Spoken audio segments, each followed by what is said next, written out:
Tēnā ra koutou nā pō waitako tō tātou matu tipuna. Ko tēnei karakia timataka e hui e tākata o te hui tuatahi o te tau o te kaunihera taiao ki Waitaha. Anō reira, haia te awa, te pūtai tua, te pūtai aho, haia te awa, te paki ako te rākou, o maire nuku, o maire raki, o maire mara whenua, i roka tānei, i raro a tānei, te raki hia a tānei, paku a tānei, hoi atu o tāriki. Tūturu mau ki a whakamau ka tīna, haumi e, hui e, tai e ki e. Tēnā ra koutou, e nā manuhiri atu e raki. Tēnā ra koutou o ka māngai o te tepu o te kaunihera taiao ki Waitaha. Anō reira, tuatahi ka me nui ki te mihi atu tito tātou matu nui te raki. Koe te timataka me te whakautaka o tau katoa. Nō reira ka mihi au ki te kai homai o ka mai a pai katoa. Ka maumahara mātou ki a rātou kaitua ko wehi tō wairua. Nō reira i koutou rā, o ia marae, o ia iwi, o ia waka. Haere roke ki tāro te whānui a tānei ko tuatarai. Haere, e haere atu rā. E koutou, he kino rawa te timataka mō tātou iwi Māori. Aue te mamai. Nō reira ka muamahara tia mō tō Dame Tariana Turia. Ka muamahara tia mō tō Dame Iritana Tāwhiwhirangi. Ka muamahara tia mō tō Raketira o Kaitahu Kāti Māmo i Waitaha o te upoko o Kāti Hui Rapa ki Puketaraki. E haere atu rā me David Tihoranga Allison. Nō reira, ka maumahara tia mō tō whānau, whanaunga, e hākui o Ngāti Ere Kehu, Tainui Waka, mō tō wāhine tō o Nuku Marae. E haere atu rā me Auntie Polly, Parekino Rhodes. E nō reira, e nā mate e haere atu rā ki te pāta whakawairua, takoto. Takoto i rangi Māori i rungi tō waka, hoi atu tō waka ko tuatarai. Haere, e haere atu rā. E nō reira e nā manuhiri atu e raki. Nau mā haere mai o te kaunihera taiao ki Waitaha o te tepu. E mihi atu kia koe i te mema o te kaunihera o Autotahi. E te mema o te Autotahi rāwhiti e Ruben. Nō reira mihi atu. E mihi atu mō tō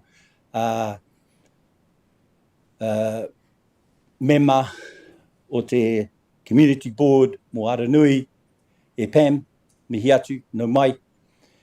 E no mahere mai o te whānau o te runanga o Waihau. Nō reira e te whānau Eddington. E mihi atu kia koe e Sarah. Nō reira, no mahere mai. Kia hau Sarah o te tautoko o te mokopona e Taylah.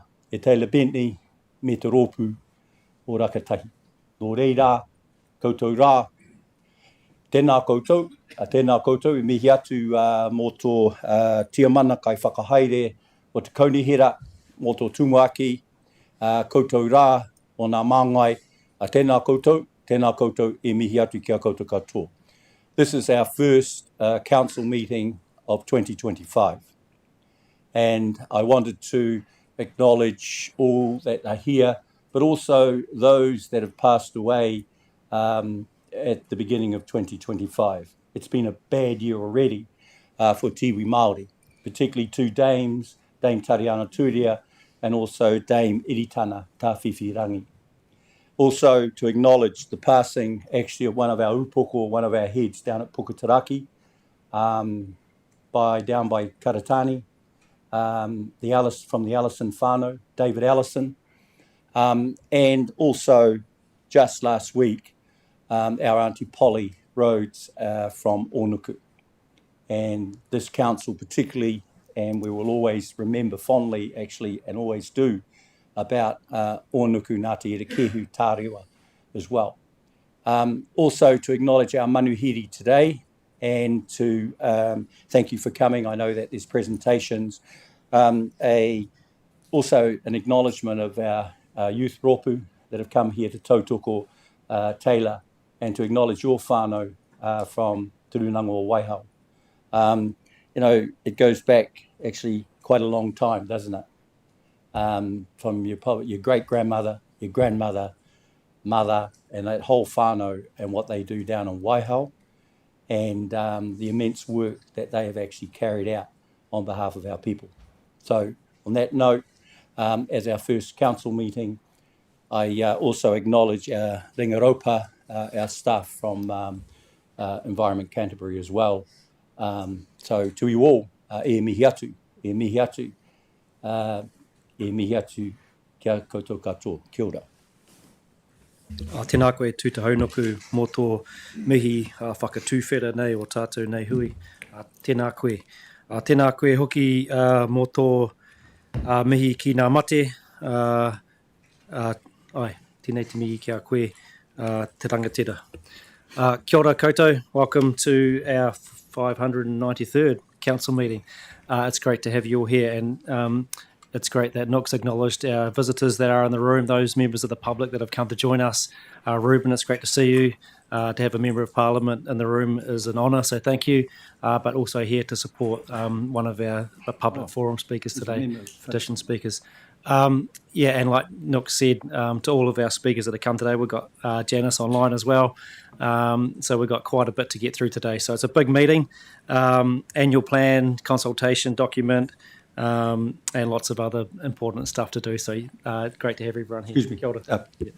Aroha mai, Ruben. Aroha mai. Mō te memo o te whare paramata. Ai, tēnā koe. Hau o te memo o te kaunihira o Aotearoa. Mihi atu. Tēnā koe, no. Kia ora. You had a lot to remember, and but thank you for that. So, and I just need to note we do have a quorum present, of course, so that's great. We do have a couple of councillors online, Councillor Mackay and Councillor Davies, and we'll get to the apologies shortly. We do have a supplementary open agenda item which we'll bring forward and discuss shortly to just put that into the agenda. And we do have people joining, some externals join at 1. So if where we get through in the agenda, we might break then and go to Public Excluded, and then we'll come back and finish the meeting if we're not already there. So just go to apologies. I know we've got Councillor Swiggs, who's up in Wellington today and the rest of this week for the elected members for LGNZ. So any other apologies? I don't think there is. So we'll go to conflict of interest. Is there any conflicts of interest for items on the agenda today? No, just as mentioned, PC7, I've stood back from PC7 decisions all along, and I want to be consistent with that today. Kia ora, Peter, thank you. Councillor Mackay? Yes, with respect to that decision on PC7, I just wish to make a statement now that in the previous discussions around that, I did declare a conflict of interest, but today I do not believe I've got a conflict of interest with the forestry part of this, so I will participate in the discussions. Thank you, Claire. Anyone else? No, that's good. Cool. Let's go on to item 4. That's our public forum, deputations and petitions. And first up, we have Janice Mehrtens, who's here representing the Canterbury Community Vehicle Trust. Now, I know, Janice, you're online. We might want to maybe turn your camera on if we can. Is that possible? I'm new to this technology. Oh, good. No worries. We can hear you, so that's the main thing, and you can hear us, I assume. Great. So That's great. okay, so thank you, Janice. What we do here is you've got 10 minutes to speak. We can ring a little bell at 9 minutes if you're not already finished, and then we can have a few questions from our councillors in terms of your public forum items. So I'm going to hand to you, and we'll start that 10 minutes shortly when you start. Thank you. Right. I'm secretary for the Waimate Community. Hang on, Janice. We're just Janice, sorry, we're just struggling to hear you. Is it possible to get closer to your computer or? Sorry. Yes, yeah. Yeah, that's really Is good. that better? Thank you. That's great. Yeah. I'm secretary for the Waimate Community Vehicle Trust. Now, I've been in this position not quite 2 years, but we are finding as through all of the trusts that we've got in Canterbury is that they're all really struggling for funding. And when it comes to replacement vehicles, there's a limited supply. And I know we ourselves are looking at purchasing a new vehicle in the near future that is wheelchair accessible, and it is fitted in Germany and it comes with a wheelchair ramp already installed. Most of the vehicle trusts offer an essential service in their communities, and in Waimate especially, we do not have any access to public transport at all. The intercity bus has stopped coming into Waimate, and this means that people have to travel about 8 k's out to Nosh to catch the bus, which is in a 100k speed zone on the main highway with no cell phone coverage, and this is a great cause for concern. Most of the people travelling are elderly. As we have no public transport in Waimate, we take people to Timaru, Oamaru for medical appointments and other things like banks, because we don't have a bank in Waimate anymore. And then sometimes there's a need to take people down to Dunedin for orthotic fittings and things like that. So we have 4 vehicles operating at the moment, and we are keeping reasonably busy.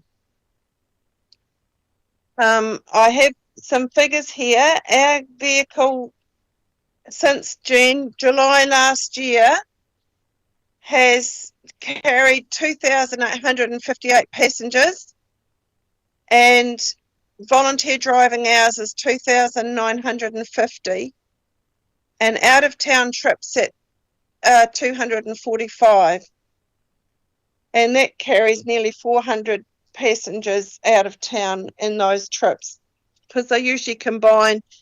If there's 1 or 2 people going, they go in the same vehicle. Yeah,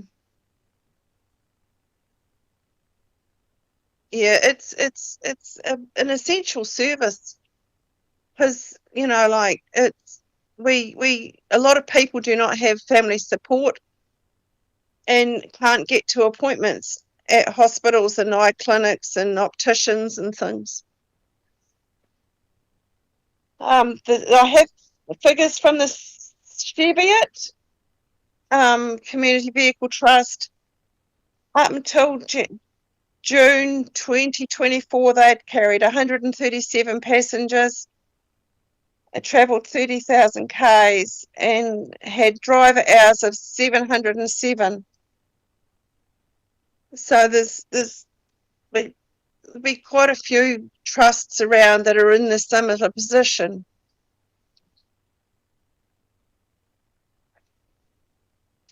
Yeah, so I don't know what else you might need to know. We just need to get more funding. Yeah, thank you, Janice. Thanks for that really important message to us. I'm going to ask councillors if there's any questions. I just had one. So the level of funding you currently get, because you get funding from Environment Canterbury, I understand. Do you also get funding from other sources? We apply for grants. The people using our service pay so much a trip. Those that are eligible for total mobility utilise the total mobility discount. And we apply for a lot of grants and that to keep going. It's so hard because a lot of people don't have the extra money to pay for much of an increase in fares. Yeah, thank you, Janice. Have I got any other questions from councillors? Councillor Robinson? No, thank you for your deputation, Janice. I'm just wondering how much do you feel that the trust is in shortfall by? What are you seeking from your efforts today? Well, I think I know that funding is such a challenging issue for everybody at the moment, and we just need. I think people do not understand that if we get more funding, it impacts on everybody's rates as well, and anything's better than nothing. But yeah, some trusts get different grants from ECAN or funding from ECAN, and it's not always a level playing field. Thank you, Janice. John, Councillor Scott. Thank you. The question probably isn't for you, Janice. It's possibly more for our staff. And I was just thinking what the targeted rate that we put out to the different territorial authorities in respect of the community transport services. So it might be something that comes back to us from our own staff as to what adjustments have been made given inflation and all those things that are coming along over time. Thank you. Thanks, John. Stephanie saying that's noted. We'll definitely do that. Any other questions? Looks like Peter, Councillor Scott. Yeah, Janice, thank you very much for this. I haven't got a question, but more of a suggestion. So next week, the Chair, myself, Councillor Scott, Councillor Ward and Councillor Karakia will be in Waimate. I wonder if there's an opportunity to catch up with you for a face-to-face on this and just work out if there are some things that we can do. And this will be in spite of the motion that we pass after this to get back to you in terms of your petition. Yeah, that would be great. Councillor Southworth, sorry. So thanks, Peter. Kia ora. I'm just wondering, are you seeing an increase in the number of people that are using your service? Yes. And it's the same for all the other trusts as well. Yeah, which makes sense. And just I'm looking at our annual plan and some of the figures that we have. We've got properties under the Geraldine Community Vehicle Trust are looking at $5.33 per year contribution. Some are in less. That's about the highest one. I mean, do you feel that that's a good deal for ratepayers to support the community at that sort of rate? I just didn't get that figure. Oh, $5.33 in the Geraldine Timaru area for the Geraldine Community Vehicle Trust. They have $5.33 per rating unit. Other areas you've got Mackenzie Fairley area, you're looking at $2.15 per rating unit. So just wondering if you feel like that's a good deal for ratepayers. I would think anything would be better than nothing. Oh, thank you. Yeah. Thank you, Janice. I think that's all the questions we have. But just stay online. Don't jump off because we've just got a couple of resolutions we'd like to do. So thank you again for raising this issue with us. Like Councillor Scott said, we are going to be in Waimate next week. So if we can make contact, that'd be great. We've got a pretty full day, but after lunch might be an opportunity to get together. So we'll try and touch base on that. So the resolutions we've got here is that we received your public forum and that we will provide a reply to you about the issue that you've raised with us. Do I have a mover for that? Yeah, we've got Councillor Sunkel moved it and Councillor Ward to second it. Any discussion that's required? No, doesn't look like it. So I'll put that to the vote. All those in favour, please say aye. Any against?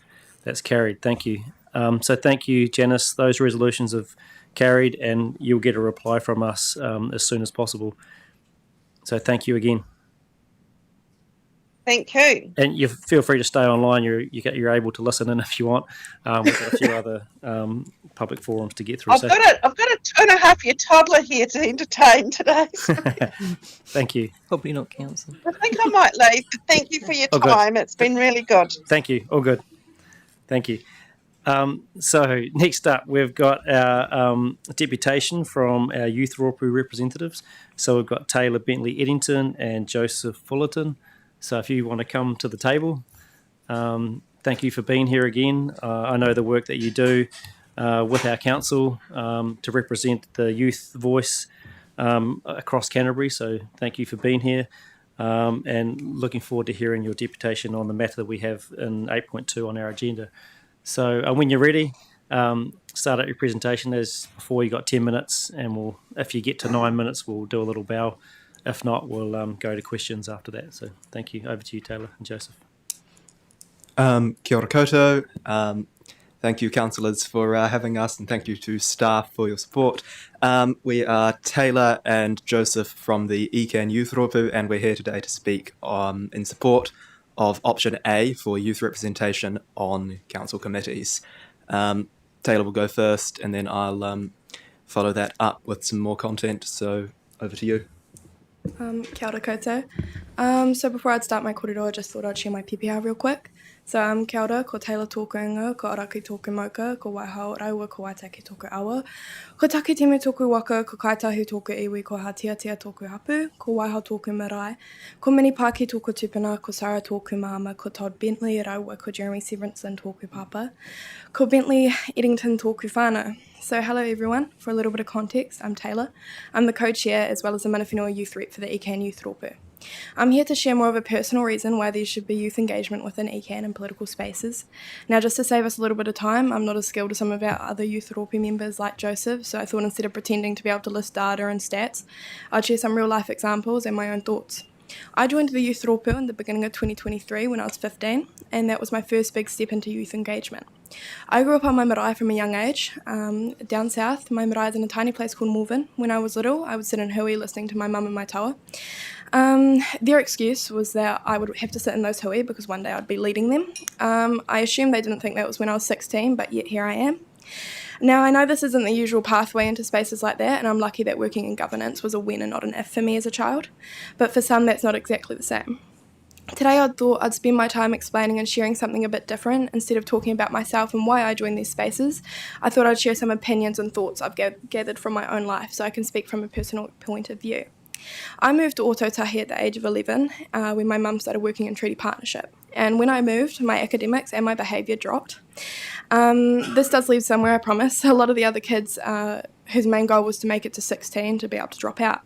My mother didn't support this idea, nor did she even entertain it. So instead, I started going to hui with my mum or my taua or my auntie Dara now. That's where I learnt my generation of youth inherits a lot of responsibilities, including driving positive change within political sectors, climate change and te tai ao.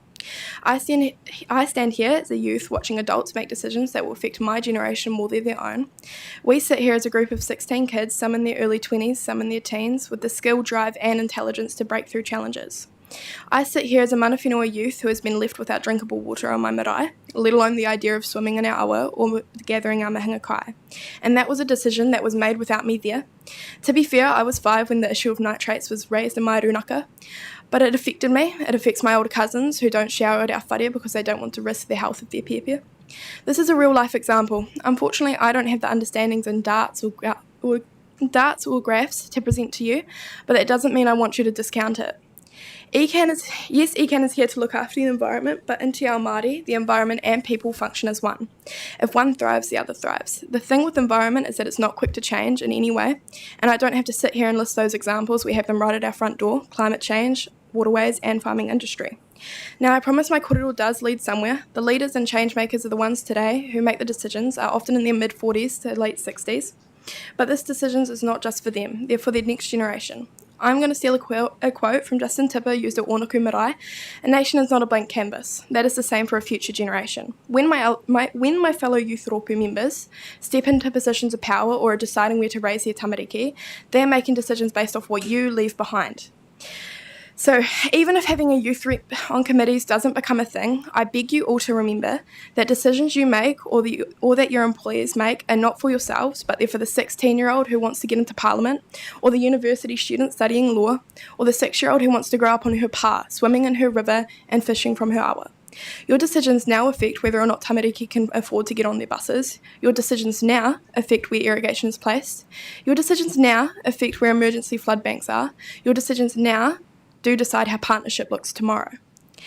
So, if your full-po is such an important thing, and maturing future governance and having youth voice at this table will be a big first step. But your decisions are not just for yourself, nor for your tamariki or for your mokopuna, but they're for generations to pick up. That's why I'm standing here raising this. If decisions are being made for us, you might as well hear our opinions and our voices, so that 20 years from now, we aren't stuck trying to fix what voicelessness will leave us today, but also tomorrow, but for generations to come. Why not equip the youth of today with the power and confidence to lead tomorrow? So again, I beg you all to remember, our decisions aren't just for today, but also for tomorrow. A generation is not a blank canvas. Ngā mihi. I thought I'd just... Joseph? So kia ora, Taylah. So I thought I'd follow that with some more reasons why we think that you should also be in support of option A. So we really believe in ECAN's purpose under the Local Government Act to provide democratic representation. But it's a simple fact, right, that people below the age of 18 aren't allowed to vote, and the enrolment in 2025 for voters in the 18 to 24 age bracket was only 65% in Christchurch City, compared to 90% for general enrolment for voters. And youth just have fewer opportunities to talk to local councillors because of that lower enrolment, and because the ECAN schedule is based on adult working weeks. For example, this year, none of the monthly meetings fall within the school holidays. And we just aren't the target market. Young people just aren't the target market for consultations and other mechanisms for participating in ECAN decision-making. I mean, if you look at the annual plan consultation report in today's agenda, you'll find that the language there is actually quite unapproachable. And we know that young people actually do want to engage with governance because, for example, School Strike for Climate, or Tahi, has been operating for years. And just last year, I helped guide School Strike for Climate into providing 50 submissions on the Christchurch City Council long-term plan. Another long-running campaign in Aotearoa is Make It 16, which is engaged with the system really successfully, bringing a case to the Supreme Court.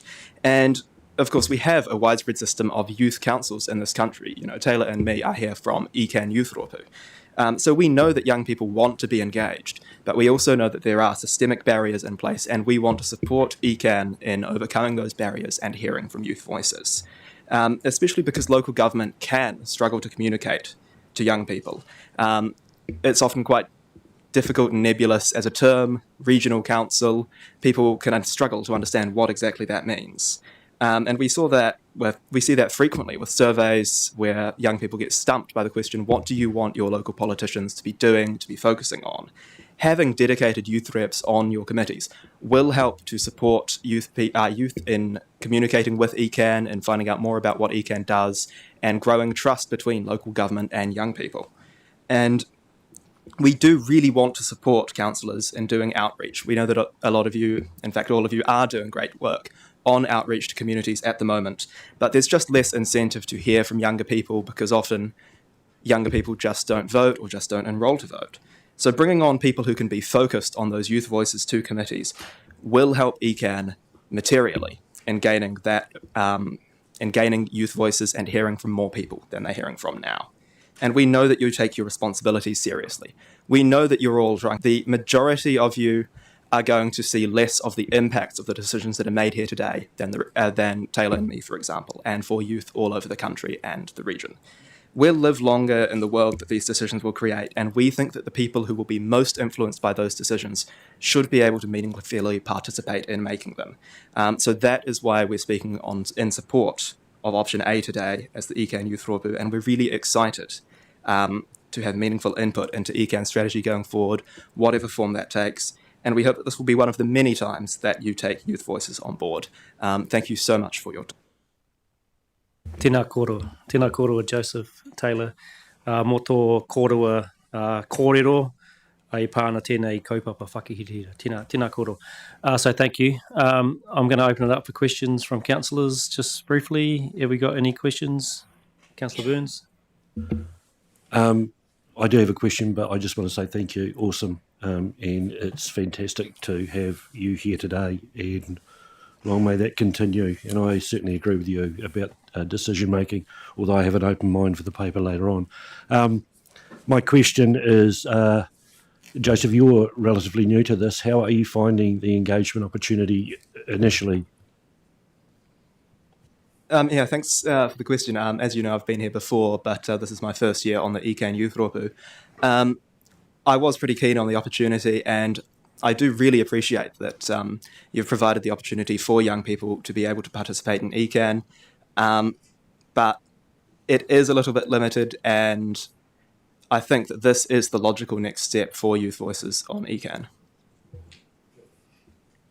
Councillor Robinson, Genevieve? I just want to say, first of all, how refreshing to listen to you speak today. I'm like Councillor Burns. I feel very strongly about youth representation, so I too will keep an open mind. I'm just wondering what you feel the key constraints are that is holding youth back from consultation and the likes that you mentioned earlier. That's to you, Joseph. Yeah, that is a really good question.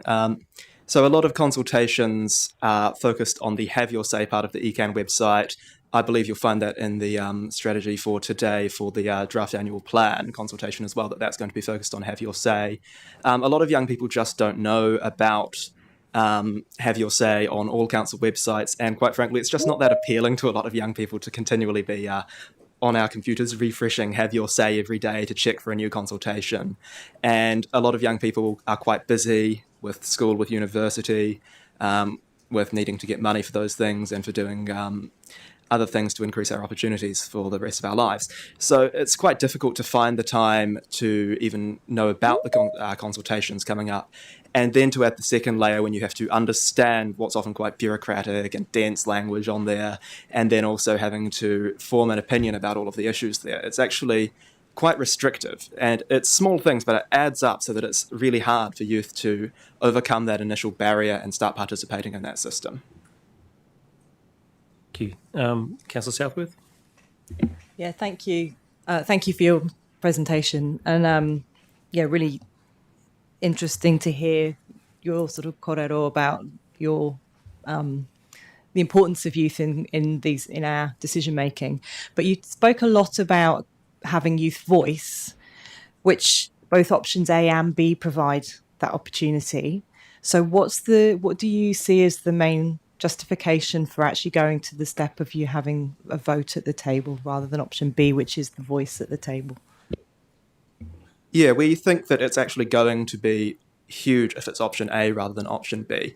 Youth do pay attention to this stuff, and it will appear to be a much stronger gesture, and it will appear to be much more meaningful if you go for option A. Option B would certainly appreciate having that voice there, but the next step of actually having a vote there is a very, very strong signal to youth that you are taking our futures seriously, that you want to hear from us, and that you want us to participate in this system. In some ways, option B does provide that, but in other ways, option B is a signal that you don't think that we're ready to have a say on our own futures, or perhaps that you don't think that we know enough about our own futures. And youth do take notice of these things, and that's why we hope that you'll go for option A rather than option B or option C. Thank you. Councillor Sunkel, then I'll go to you, Councillor Davies. Thank you both for your passionate presentations. I guess my question is a challenge back. In a couple of months' time, we as elected councillors will put our money where our mouths are. We will prostrate ourselves in front of our communities and ask them if we have represented them well. And they will make a decision as to whether we are re-elected or whether we are gone. So when we talk about democracy, that is a key part of it, of our communities saying yes or no to us representing them. So I guess my challenge is, how does your representation in unelected space, with no responsibility in a sense back to a community, fit with the ideals of those parts of democracy? Yeah, no, it's a good question, and thank you for asking. But I don't think it's necessarily the case that elections map one-to-one with democracy. As I pointed out earlier, the enrolment for youth in 18 to 24 age bracket is way lower than enrolment for other age brackets in Christchurch. And in another example, right, ECAN has just recently voted to support Nook and Yayan being on the council, and they're not necessarily elected directly by, the voters on the rolls assembled by the Electoral Commission. But no one would say that Yayan and Nook are not democratic representatives just because they didn't go and ask for a yes-no referendum in the local body elections. Democracy takes many forms, and the local body elections this year are just one of the forms that democracy can take. Thank you. Joe? Oh, no? I think that's all the questions we've got. No. Last one. There you go. E mihi atu kia kōrua. Nā mihi kia hau ki te tautoko te kōrero. Thank you for, as my colleagues have actually said about your presentation. It's interesting sitting here as a Ngāi Tahu representative, sometimes called a list representative, sometimes called a number of other things as well. But it's all about the sum of the parts in the end. Can I ask you, because one thing that's really interesting on a marae and in Te Ao Māori is that I don't know how many times I got told just to sit down and listen and stay over there. And then, one day, you get the opportunity. And it's really interesting is that suddenly that opportunity comes very suddenly and you're thrown off the deep end. So my question really is that, there's such a thing as a purview of, reasons why there should be kind of a specific committee if this does happen. And whether it's this committee or whether it's another committee, have you had thoughts about, the committee that we're actually putting forward at the moment, which is in the paper? But is it a die-in-the-ditch thing that you actually be on this committee? Or is there another committee, if the council actually has a discussion, that, you would still be comfortable on? Because it's really interesting, this particular committee actually has more wider things that they actually are responsible for to actually deal with. So if it wasn't this committee and there was another committee, would that actually, would you agree with that? Yeah, that is a good question.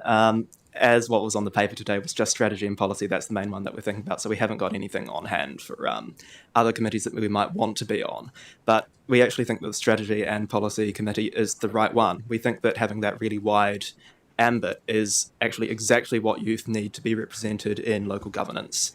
I think, for example, that it's taken up the functions of the old community resilience one. That one's hugely important to youth. And correct me if I'm wrong, but I'm fairly certain that stuff like civil defence and emergency management, that stuff also falls under strategy and policy now. Is that correct? Not exactly, but it's more future focused, the strategy and policy committee. So having that focus on futures, we think that's actually exactly what youth should be on council committees for. Just one other thing is that we also stand here as a voice for our whole youth Rōpū. So it's just 2 of us here today, but there's 16 other with us included in that number.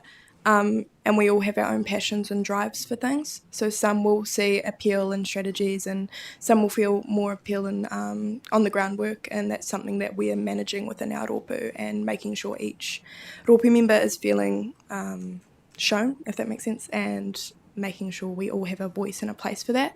So I guess that is also something else with this question or that we would have to take to our Rōpū and see where everyone sits, because we're all in different stances. So yeah. Thank you. Hey, look, thank you, Joseph and Taylah, again for your presentation and for answering the questions. We'll be dealing with that issue later in our agenda, but we just have these resolutions to pass so that we receive your public forum and that we provide a reply. Councillor Robinson's to move and Councillor Burns to second. Any discussion on that? I think we've had a good go. Okay, put it to the vote. All those in favour, please say aye. And any against? That's carried. Thank you again, tēnā kōrua. And I'm assuming you might stay around to hear the outcome later, but totally up to you if you haven't got study and work and other things to do. So appreciate you being here. Thank you. Thank you. So we're going to move on to, and I know we've got whānau in the room here for you, Pam. So Pam, you're up next in terms of your petition presentation. So happy to bring your whānau and supporters up to the table. I think there's a seat for each of you, so that's great.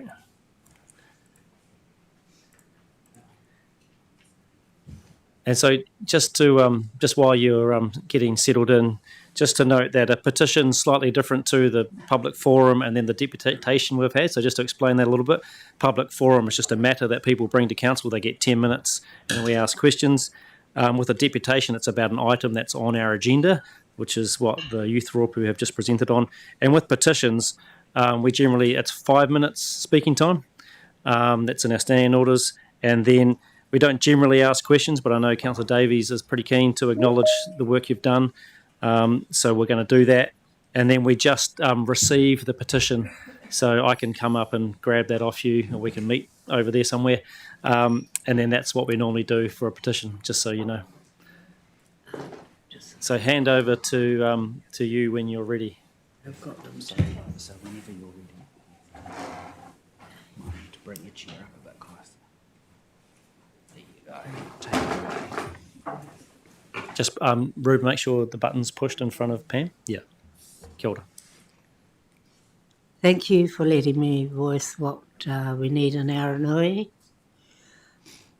Also thanks to Reuben, Joe and Actus and all the support from the shops in Hampshire Street too. I want to stand up for Aranui in regard of getting the buses back. We have a population of 5,815 people here and a lot of elderly and youth. Hayata School is a support of us also. Please excuse me, I didn't bring my reading glasses, so I'm just managing.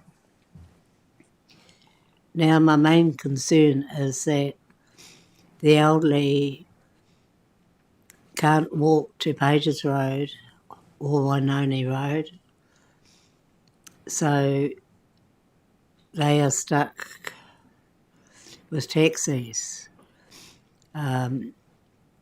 Grandparents don't want their mokos walking that distance either.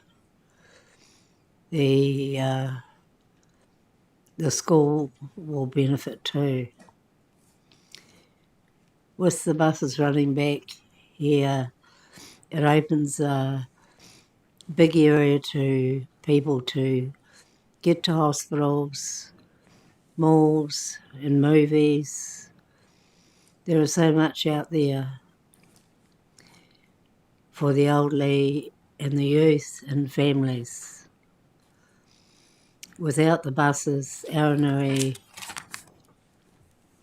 is at a big disadvantage to life. When we had buses, it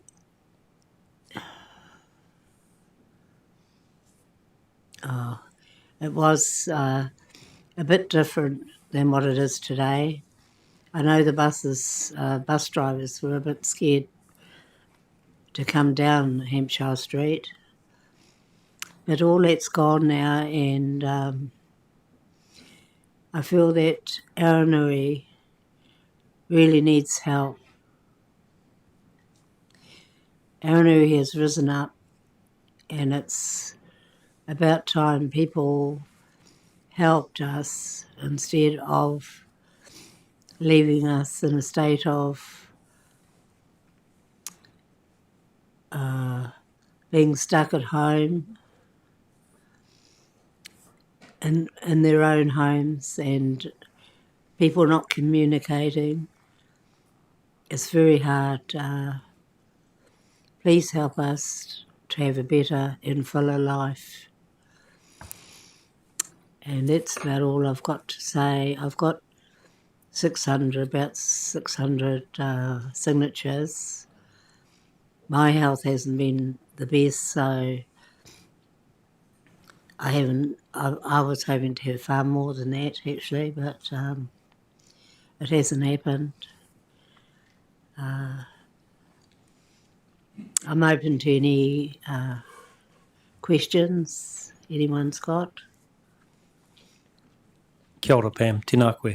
Thank you so much for your presentation and bringing this issue in front of us. As a proud Aranui person, I graduated from Aranui High, of course, back in the day.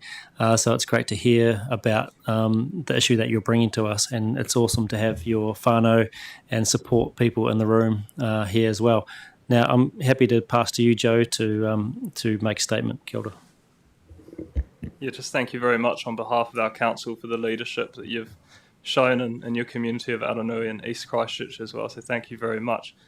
Just a question around the route around Hampshire Street. Would you ideally like it to run off Wainoni Road and then back up Breezes? Off Pages would be good. Down Breezes and down Hampshire.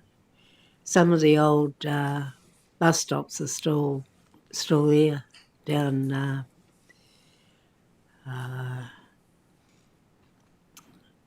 what's that street off yours? No, the one. Eureka. They've got bus stop signs.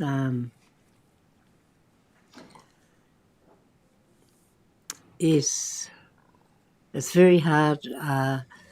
Taxiing around means like one or two people are only allowed in the taxis.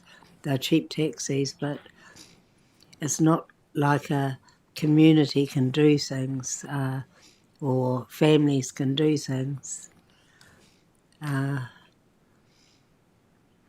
Yes, there's nothing much in Aranui for the kids, really, the youth.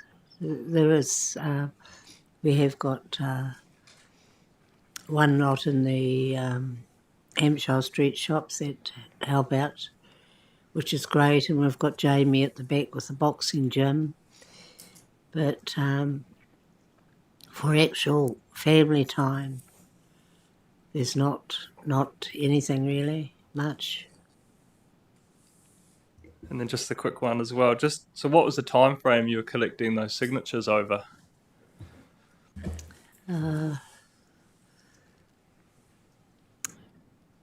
From about October till now.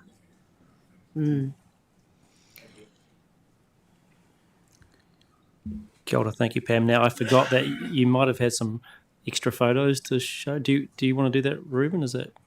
I know there's more photos than what we've just seen, one up on screen. So, and I know we were a bit early in terms of the 5 minutes, so let's go through them.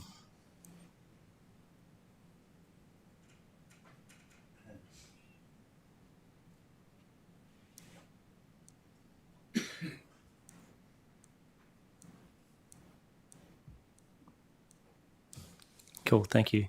It's great to see the work that you've been doing, and like Joe said, since October, to collect the signatures you have. Thank you for that.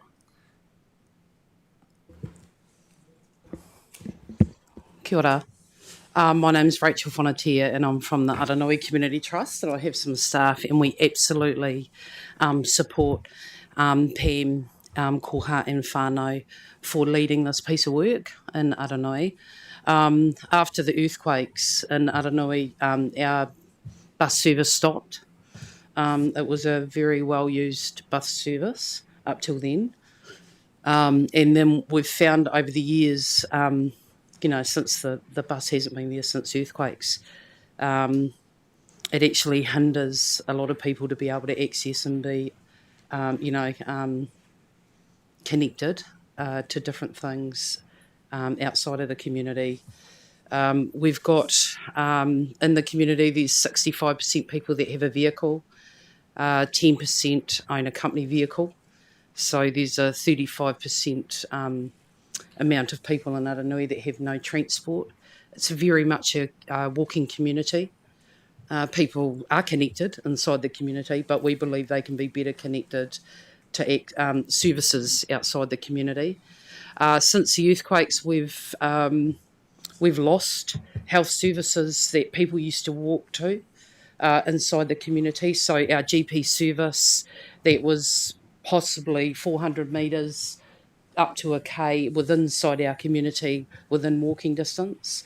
So the nearest GP service or services are 3 Ks down the road up to He Whakatau or Ngā Matawaka or in New Brighton. So lots of people, might decide not to go to that GP appointment because they can't get to it, because their ability to be able to walk or walk out to Pages Road to get the bus or Wainoni Road to get the bus. A lot of our children inside Aranui now actually go to schools that aren't in the local area. So lots of children are travelling outside the area and they're not walking to Heiata, the only education provider within the Aranui area, apart from St James and Chisnellwood.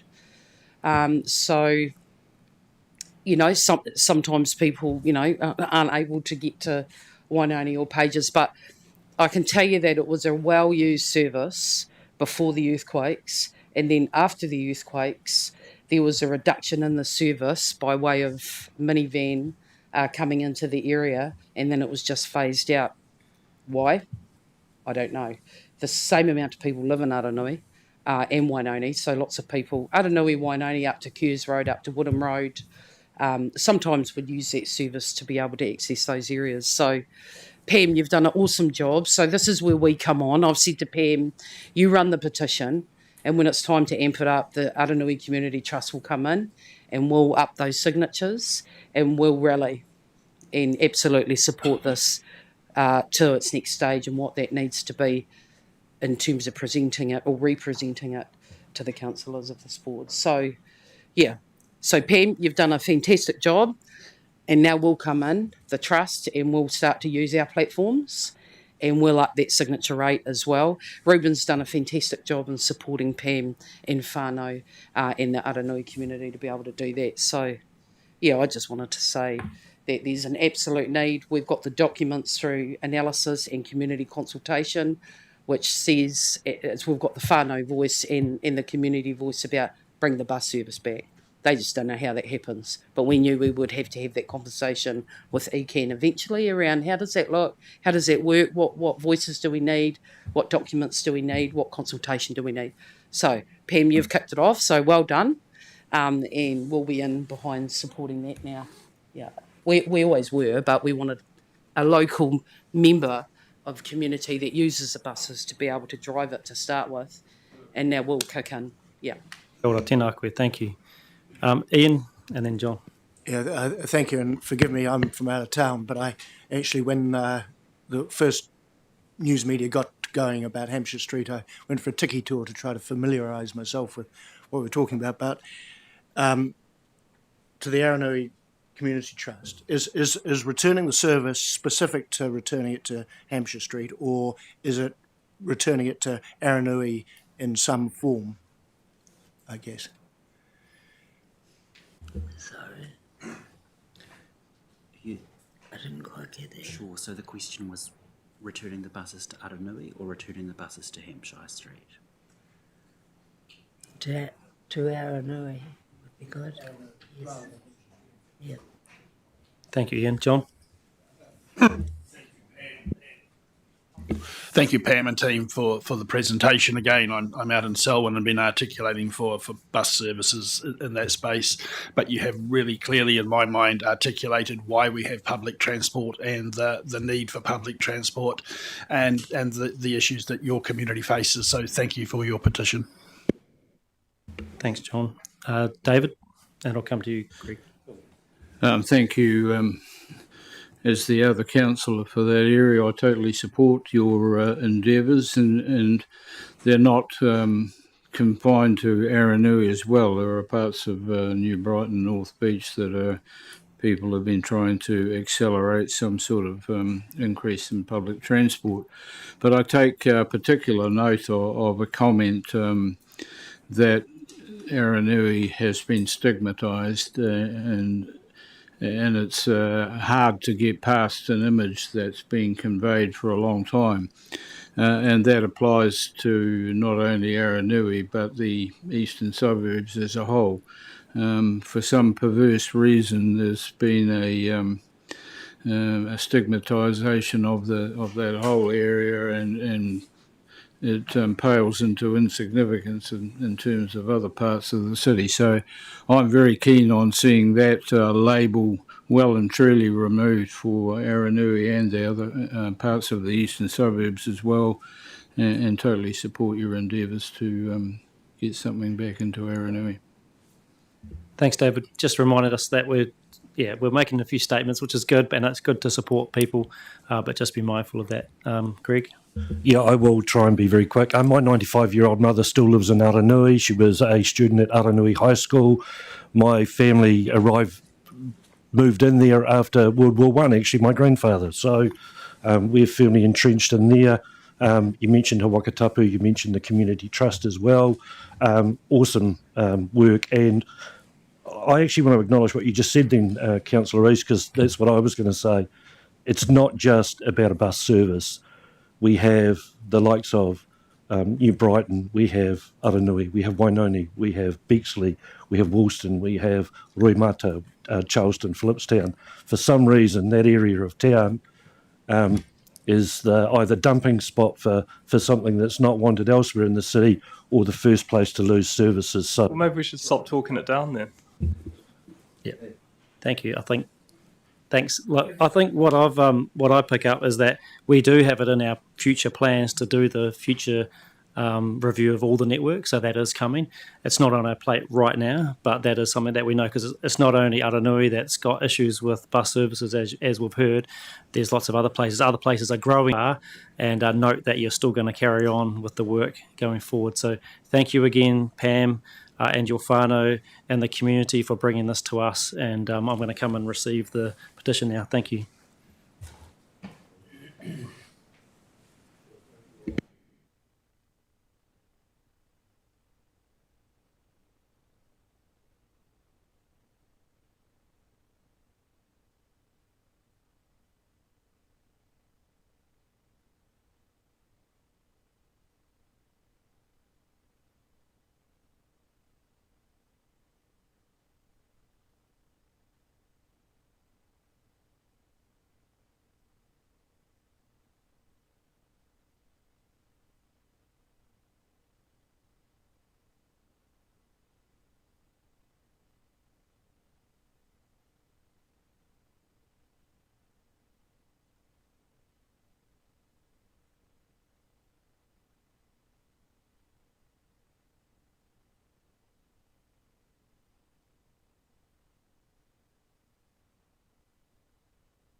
So kia ora again to Pam and whānau. So that's received, and we'll, like I said, we'll take a copy and we'll make sure you get a copy back of that. And we look forward to hearing from you in the future. Thank you. Kia ora.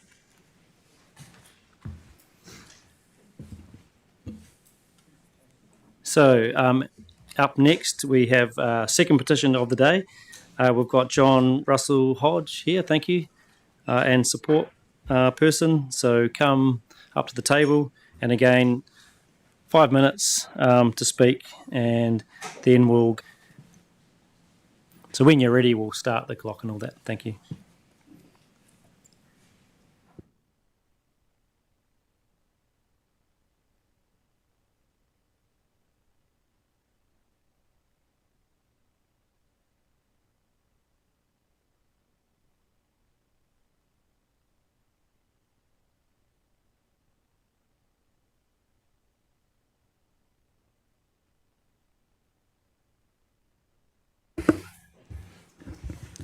Tēnā koutou.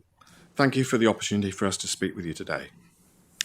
Heather, Campbell and I, John Russell-Hodge, are committee members of Why Waste Waimate Incorporated. I'll refer to it as WWW to save time. It's a voluntary organisation that was set up by the Waimate community when the Cyril proposal was first aired to build the incinerator in Waimate. We're here to present a petition to Council that urges Environment Canterbury and Waimate District Council to reject both the Cyril proposal to build an incinerator to start with, but also its inclusion in the fast-track process. We note, obviously, that Cyril's application has suffered somewhat by the land purchase in Morven falling through. But the Waimate community, like Waimate District Council, don't trust Cyril.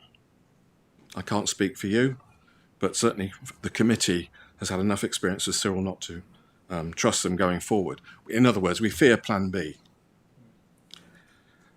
Cyril has said that they're going to continue with the fast-track application. And if you saw the press yesterday and what's happening with Alliance and Timaru, that's an obvious target. So on that end, I mean, it's even more important that we talk to Council now, present the petition, so that you know the feelings of the community that you represent. We don't want an incinerator. Having this opportunity to talk to you, one thing or two things I do want to say is to thank Council for the excellent, fantastic work that the consents team did when the resource consent was first applied for, and also the support you gave to a ministerial call-in. So we do note that. So I emailed the petition through to you last week, and I thought it wasn't worth in 5 minutes to do a PowerPoint or whatever, so I'm just going to hold these up. They're very small, but I've made them as big as I can. 6,037 people don't want an incinerator in Waimate. That's the current standing of the petition. We can go into the details a bit more if you want to. Mayor Rowley has gone on record saying he is disgusted with Cyril's approach. Late last year, he wrote to Minister Bishop and other ministers, voicing that he wanted them to halt the fast-tracking application. We feel the same, and we wrote to the ministers. Like Craig, we haven't received a reply. However, we think it did motivate the Environment Commissioner, Simon Upton, and he wrote a letter to Minister Bishop about 6 days after we wrote our letters to all the ministers, expressing concern about the short time frames and the capability to properly assess Cyril's complex application. There's 149 projects in the fast-track schedule. His letter mentioned 2, and Kia was one of them. Cyril's process was one of them. He noted how the fast-track process itself, and this is the Environment Commissioner, is rigged to exclude any panel's ability to reject virtually any project proposal. This is his letter. When pressed, officials could only point to a hypothetical application to construct a nuclear reactor as an example of the sort of project that might not pass a panel's assessment. The fast-track process is undemocratic to its core and should be treated as such by citizens and councils alike. Gosh, got a lot to get through. So, in terms of the numbers in the petition, that's what it looks like. If I think about the current process going on with the Te Amutu incinerator, the Board of Inquiry there has just released its summary of submissions. That's what that looks like. Over 2,000 submissions against an incinerator. Your communities do not want an incinerator. So to finish, I just want to say a few things going forward.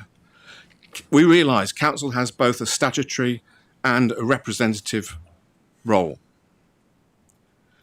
The statutory is a given, but your community expects Council to represent us. We expect you to reject the Cyril application or any future application to build outdated and dangerous technologies that undermine New Zealand's stated strategies for managing waste. act like Waipa District Council, who've put a submission into the Board of Inquiry where they categorically reject an incinerator. In terms of a new application, what do? I stop?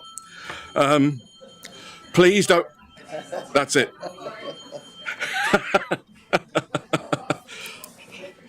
Gosh, I've never been applauded by bells before. Actually, I've never been applauded before. Cyril must not be allowed to leverage and rebrand the current application. The fact they're saying they're going to continue with a fast track application when they've lost the land is very worrying. And it implies to me that they are thinking that they can use the existing application for a new application. My final point is that Waimate do want to work with council on anything going forward. There's an incredible number of experts in Waimate. I'm not one of them. But should the needs arise, we need the information and the best to be considered by a board of inquiry or a fast track panel. We want to share our knowledge and work with council to ensure that this happens. In conclusion, the community wants council to represent them. No incinerators in Waimate, no incinerators in New Zealand. Kia ora. Thank you, John. And I appreciate you, recognising our representative role and our statutory regulatory role. Of course, they're indivisible, so it's tough for us, and I think you understand that. But I'm happy to take a couple of questions, but just mindful that we are involved in these processes as a regulator, and so we do need to be careful about those things, but happy for a few key questions. Thank you. Tēnā kōrua. John, Heather, can I, just a point of clarification, miners, is that you've got over 6,000 signatures, so it wasn't just in Waimate, it was actually across, the whole of South Canterbury or all the way through? I thought you might ask that. So the yellow is Canterbury. Okay. Yep. So that's 2,778 from Canterbury. No, sorry, that's 2,778 from the South Island. North Island is 1,822, giving 4,600 from New Zealand of known locations, because some people didn't provide their location. We've got, and I've got this ready to email to you. Genevieve? My questioning was around the same as Councillor Karakia. However, I just want to say thank you for coming to us today, and it's people like you who are consistent who actually helps, make changes. So thank you for bringing it to us. Thank you, Genevieve. I don't think there's any other questions, so I'll come forward and collect the petition, and thanks for your information you brought to us again. Thank you.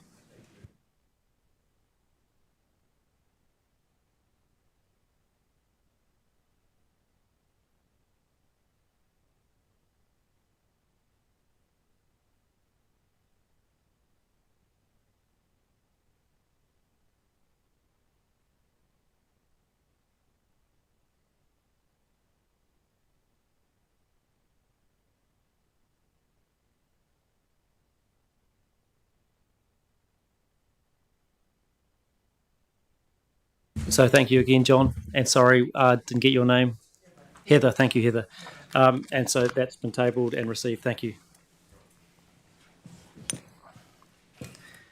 Okay, thank you, councillors. Now we're going to move into our notices of motion. Oh, no, first of all, extraordinary and urgent business. Is there any? I don't think there is.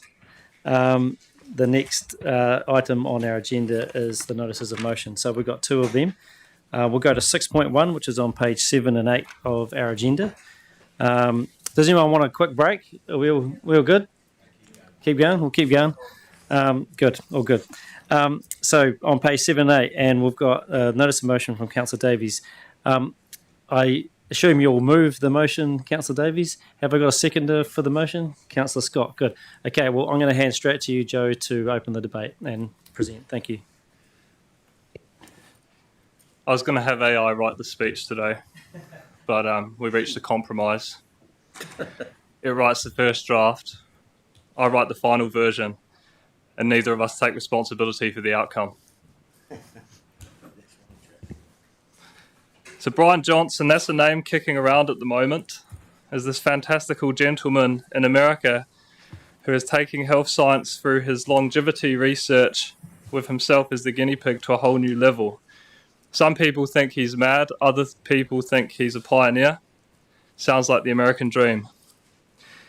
He said something fascinating in an interview last week that I heard. Quote, "Artificial intelligence is advancing at a speed that is unfathomable to our current minds. We are bringing online the equivalent of billions of hours of PhD level intelligence to find new discoveries about health and wellness that can change our lives. The technological thrust and movement forward is the most powerful force in the entire world." End quote. I see no reason why resource management is not in the same position at the same threshold. The idea of this group is not for us to come along and go into operations and say, you need to do this, or you need to do that, or you need to take on this model. It's about asking the question, what are the best AI models and ideas in the world right now, with a focus on government and resource management? Let's get these innovations and the representatives into this chamber, whether in person or virtually, and let's try and see if these ideas may permeate throughout our organisation, throughout our thinking. By live streaming these sessions, we extend beyond the building, ensuring our community also gains access to these conversations and ideas. And I have much more to share on this, but recognising today's substantial agenda, I'll reserve additional comments for the strategy and policy meeting should this motion succeed. I would sincerely appreciate your support for this motion today. Thank you. Kia ora, Councillor Davies. Councillor Scott, do you want to speak now? Reserve. So happy to go around the room and people to speak, and if you've got questions you can ask them and Joe will be able to answer them if he can. All good? So Greg? Thanks, Mr. Chair. Yeah, I'm going to support this. I do have a couple of questions, though, based around it's an informal group, but you're sort of setting up a formal process for it. What sort of obligations on staff, like cost and time, do you envisage? As a question, anyway. Thank you. That'll come back to the Strategy and Policy Committee. Okay, and as I said, I'm going to propose this. It's interesting too, when I saw the makeup of the group, I couldn't think of a more complete name of people that speak to me for artificial intelligence, so kia ora. Vicky. Yeah, kia ora. So I'm support of the working group. I'm in support of sort of working groups just in general. But what I'm interested in is whether the amount of time that are you expecting as it's coming back to strategy and policy to take time up within the strategy and policy time that we're allocated as a committee? And the reason I ask that is because I've had some pushback around bringing in expert speakers of direct relevance to some of our work, taking up much less time than what you're proposing here, which is up to 12 hours over 6 months. So I'm just wanting to understand, are you looking at having these meetings and outside of the strategy and policy time? Yeah, the committee is just the reporting mechanism. If you read, the terms of reference, it's an absolute sitter into that committee as the terms of reference talks about technological developments and how that's shaping things. But again, I'll leave that to the officers and their report back to the Strategy and Policy Committee meeting. Thank you. Vicky, you got another question? Yeah, just because when we've talked about AI previously, it's been raised through essentially under delivery with resource management and actually already doing that. So, and there is a working group reference in the terms of reference for delivery committee. So happy for it to come back, but I think it would be good to see in the report the sort of, where the rationale is for which of those two committees it fits best with. Thank you. I'll come back to that point. I'll just bring up a document if Peter would like to speak or second. Yep, all good. Genevieve? I actually am of a contrasting opinion. I don't think it's a necessary working group, but I mean, each their own. If it goes ahead, let it be. But I actually have concerns about, some of the the background of AI as it is at the moment and the ability for it to sort of become other things. And with regards to a public entity like this, I have concerns about privacy violation, market volatility, cybersecurity risk, and in general, for an environmental council, also have the concern of it's been quoted as being an energy hog in general, and it has the tendency at the moment, as it is, to use as much energy as a small country. It ushers the ability for more use of fossil fuel resurgence, and in some areas is already challenging energy grid. So no, I actually support the concept of a working group, but its ability to become something I have concerns about. Thanks, Genevieve. Do you want to respond yet? Yeah, just a quick response. I think, yeah, exactly. It'd be good to get experts in to talk about those environmental concerns. And just around the responsibility of the Strategy and Policy Committee, this committee will, Clause 6, evaluate political, environmental, social, technological, economic and legal dimensions to inform direction and decision making. Thank you. John? Thank you, Mr. Chairman. I will support the motion. AI technology is the future. The Strategy and Policy Committee is in my mind to be forward-looking and looking at opportunities for the future. And this is the future. It's here today, so it's not necessarily the future. So whatever we can glean from that, and from a committee that's looking at the opportunities, I think I'm all for it. Thank you. Thanks, John. I've got Councillor DJ Paul online. Did you want to speak? Yes. Actually, I was going to say very much the same what Councillor Robinson had said. The hugely high use of power alongside the heat generation and the cooling is needed for that, and the carbon footprint of AI is still yet to be really dealt with. And as she pointed out, they are keeping coal-fired burning generation online to support AI in various places around the world now. So I'm wary of jumping too fast into something without those considerations. Thanks, Paul. Grant? Just for clarity, the group's not talking about setting anything up in terms of machinery and the mechanics of it. You're simply looking at information gathering and the passing on of that information to see if it is of value further down the track for the organisation. Is that correct? Correct. Just related to that, because you're sort of focusing on the resource management sort of issues. Have you talked to staff about the operational side of AI? And because I'm aware of two things in terms of operational stuff and regional delivery sort of stuff that the Director of Operations may know more about. And one of them is the biosecurity team have already been investigating artificial intelligence for use in using high resolution GIS imagery to identify Nasala tussock. And I think that research that's going on there by our team is developing. If it's not developed in use already, but it's certainly been trialled, I think. And the other thing, I think we had a briefing a while ago about biodiversity and using GIS imagery to identify pockets of biodiversity through Canterbury, and they can then be mapped and those sort of things. So is that something that your group would pursue, or is it something that's an aside? It could be. Thank you, Grant. Sorry, I've got Ian and Yayan and then a few others after that, but we'll just get through those two. Joe, do you think artificial intelligence could replace the councillors? No comment. No comment. Well, that's a pity, but I intend to vote for it anyway. Yain? Kia ora koutou. Yeah, in principle, I will probably support this. A couple of issues. One's the name, the other one's the membership, and also, what's the cost? Do we know the cost on this roughly?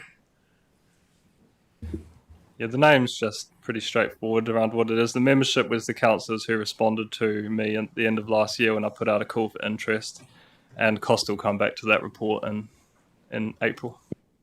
Just follow-up question through you, Stephanie, if I can ask, through the chair to ask Stephanie. In the sense of staff-wise with IT, is there a kind of an internal staff AI kind of work going on at this present time? Through you, Chair, yes, we're certainly working on some of those matters. As is central government, you'll have noticed that there have been documents and policies already put out to the nation on this. And I would imagine that officers would come back as is be requested should this proceed. It's more that, I mean, it's got Canterbury Regional Council, we are Environment Canterbury, so we'll work on that one. Thank you. Nope. Kia ora. Hey, I mean, as I've been asked to actually be on this group because when you look at councils across New Zealand that have actually done the same initiative, there's quite a number of them, namely Wellington, Auckland, Hamilton, Christchurch, and a lot of the commonality is actually about community engagement, infrastructure, and data analysis. So it's the same kind of situation here, is that they just need to know more because they know that if you don't actually embrace technology or even understand it, well, then you kind of get left in everyone else's dust. So that's the reason for this, completely tautoko. The progressiveness of this, in some ways we're talking about the members on the committee, we're talking about different things. So just embrace it. I think it's a working group. It's actually going to come back and kind of, give some really good information that will actually enable informed decision on AI. Good. Thank you. Nick? And I've got you noted, Claire. Yep, very good. Yeah, I'm totally embracing this. I mean, as in my former life as a farmer, I always embraced new technology, and it's amazing what data and information you can gather from that and what business decisions you can make going forward. So I think we just need to see it as an opportunity and you go forward and learn from it. Thanks, Nick. And Claire? Yeah, look, thanks for bringing this notice of motion, Councillor Davies. I'm not a fan of working groups, and I noticed that I did respond to this particular one, and now it's getting a bit more formalised.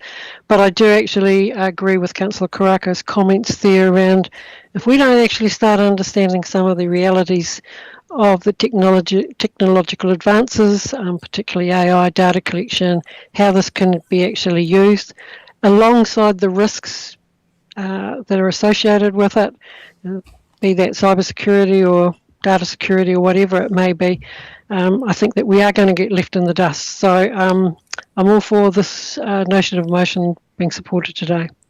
Thanks, Claire. And I think that's everyone. We'll go back to you, Peter. Oh, you can only speak once in the debate. Sorry. So, where you go. Oh, yeah, thank you. Look, the width of the debate's been great. For me, it's about trying to understand the thing that Joe fully understands. And I've sat next to him for a while and watched him use the technology, and I'm just astounded by what he gets out of it. I mean, for me, it will shed some light on what we're dealing with here and hopefully nominate some of the pitfalls that we also have. Intelligence for me has always been an organic intelligence that I've had to take care of myself. It's been one of those gone from seen but not heard things, so we're sneaking around the edges trying to pick up some information.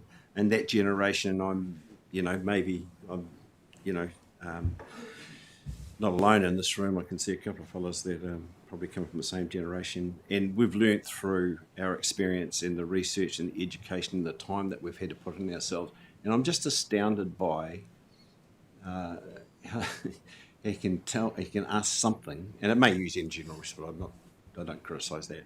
And it comes back with this preciseness that I just can't figure out who's doing it or how it's doing it. So for me, it's uncovering some of that and where this is likely to lead us. So thanks, Joe, for this. I think you're the right guy to be in charge of this, because you I don't know if you fully understand it, Joe, but you certainly understand a hell of a lot more than I do. Thank you.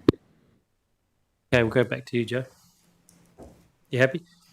Okay, thanks everybody. Let's put this to the vote. All those in favour, please say aye. Any against? Councillor Robinson, you'd like that noted? Is that you? Was that you, Councillor DJ? Sorry. Yes, against. Against, yep. Cool. So everyone else was for. That's just checking. All good. And we'll note that. Happy with that? Cool. That's carried. Thank you. Yeah, and good work, Joe. Good work for bringing this to us. I don't think we're debating whether AI should be used or anything. It's about understanding it going forward. And as we have just heard, it's already been used anyway, or looking to be used. So it's really good to be on top of that and understand it. So we'll go to Councillor Scott. So we've got your notice of motion 6.2. It's on page 8. Have you got a seconder for that, Councillor Ward? Okay, and we'll just go straight to you, Peter. Yeah, thanks for this. Look, I don't intend for this to take up too much time for us. I think it's pretty self-explanatory. I think take the Wilding Pines bit out of it because that was the intent. That's where it started. But I think the opportunity for us to clear the impediments in accessing this type of funding for this council that exist within the revenue, the impediments that may exist within revenue and finance policy and our treasury policy that we should look at to clear the pathway for us to access money on it that exists on our balance sheet in terms of that equity. Yeah, my calculation is about $500 million there at the moment. I may be wrong on that. Depends on what our rate take is, I guess. So it's about that to our cap. And so my belief is, as governors, if you want to be a true governor, a director or a true governor, you need to look at the balance sheet opportunities that exist. Now, I know there are a lot of hurdles to jump within local government for us to achieve those things.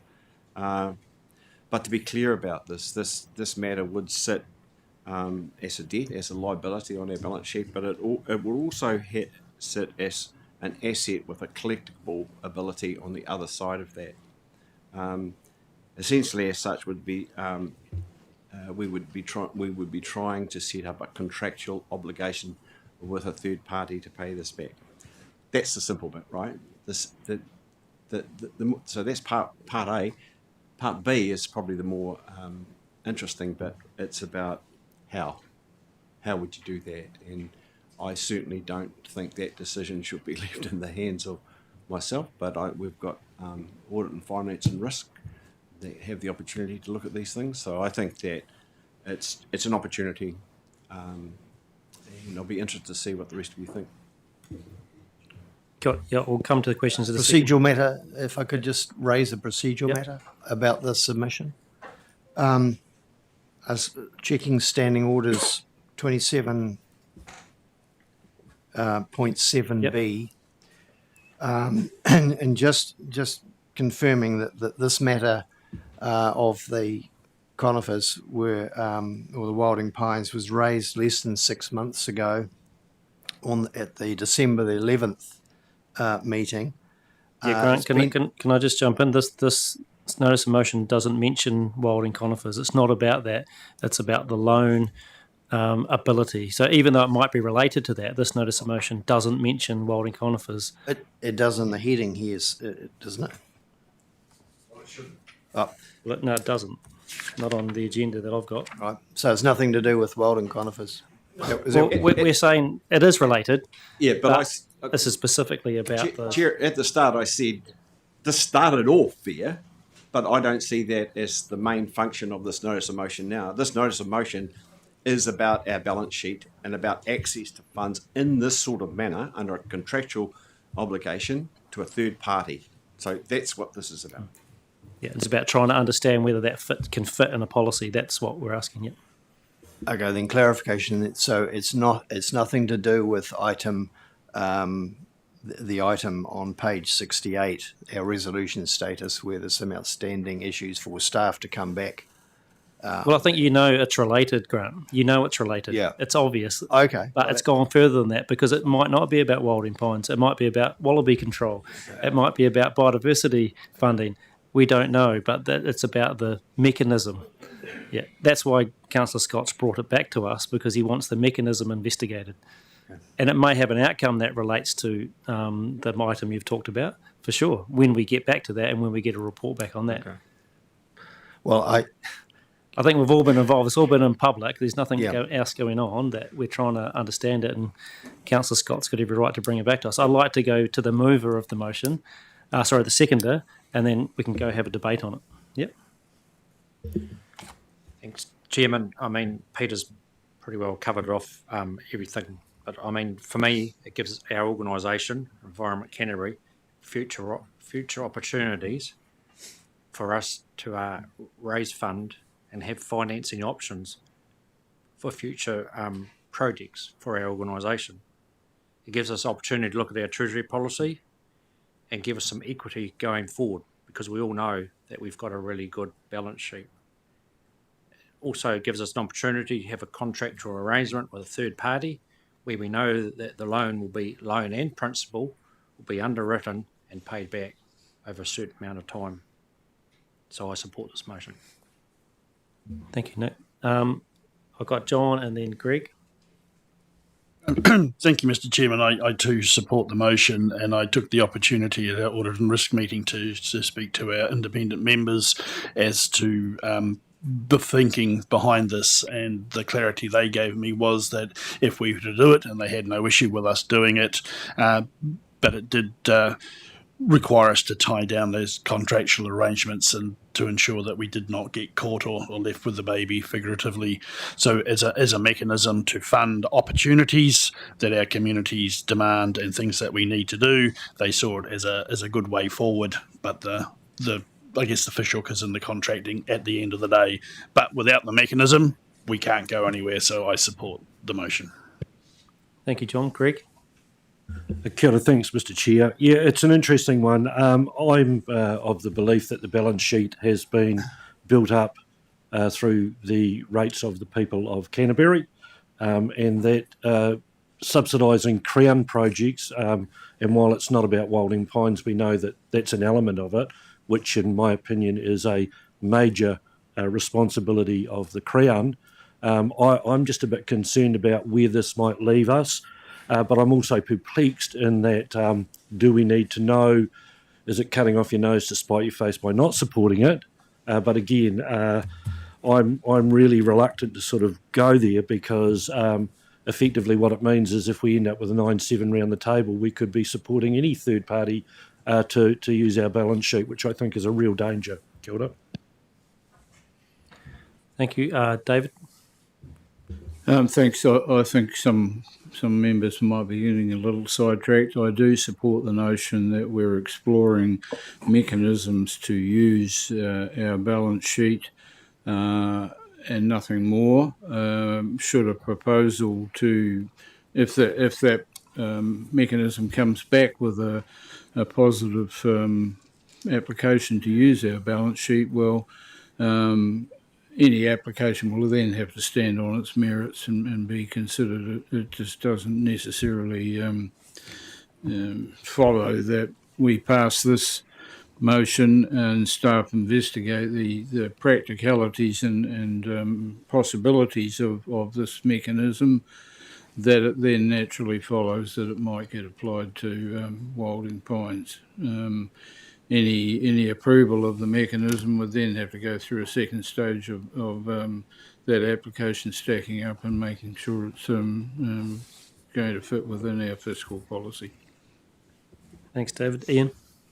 Yeah, I support everything Councillor Rees has just said, and he said most of what I was going to say, but the addition is that, and contrary to Councillor Byrne's comments really, is that enabling this type of approach may well save our ratepayers money and enable us to do stuff that otherwise doesn't get done. And I don't see this as a subsidy to central government. This is actually about having the flexibility of approach to enable us to do the right stuff at the right time.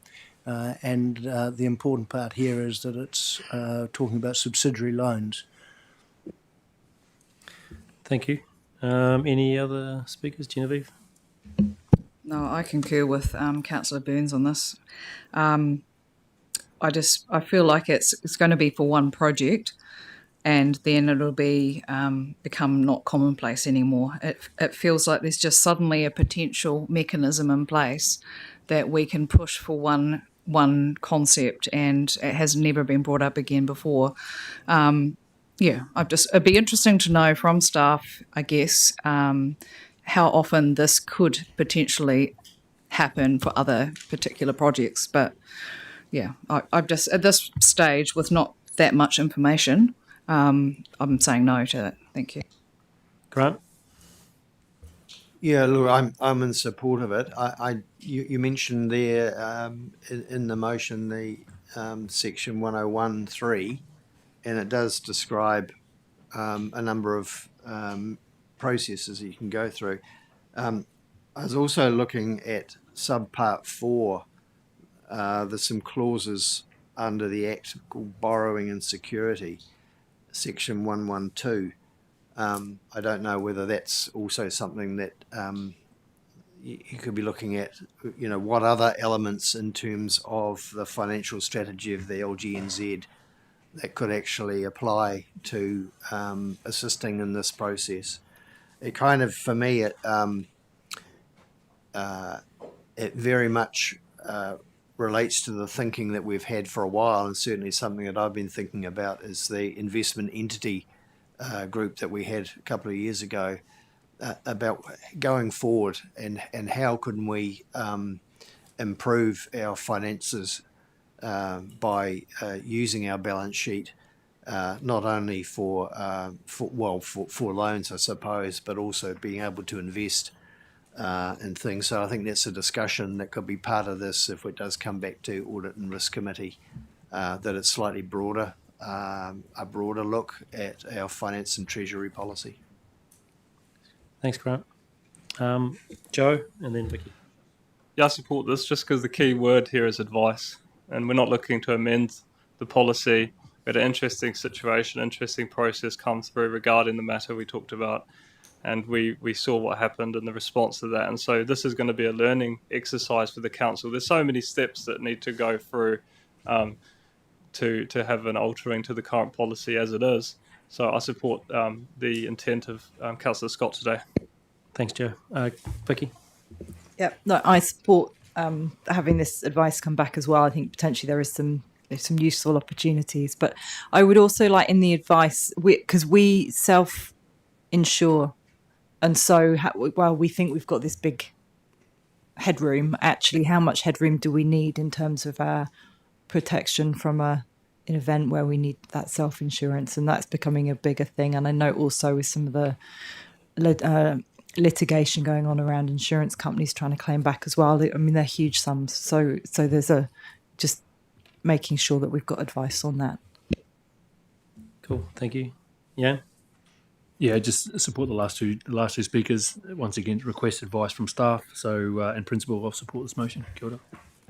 Thank you. I think we're good. Nick or Peter, do you want to speak again? No? Well, let's put this to the vote. All those in favour, please say aye. Aye. Any against? That's carried. Thank you. Look, when I've looked at this, I mean, one thing I am interested in is the subsidiary loan. I don't quite understand what that means, but is that what you mentioned, Peter, about liability seen on both sides of the ledger, so to speak? Yeah, the technical term is a contractual obligation with a third party.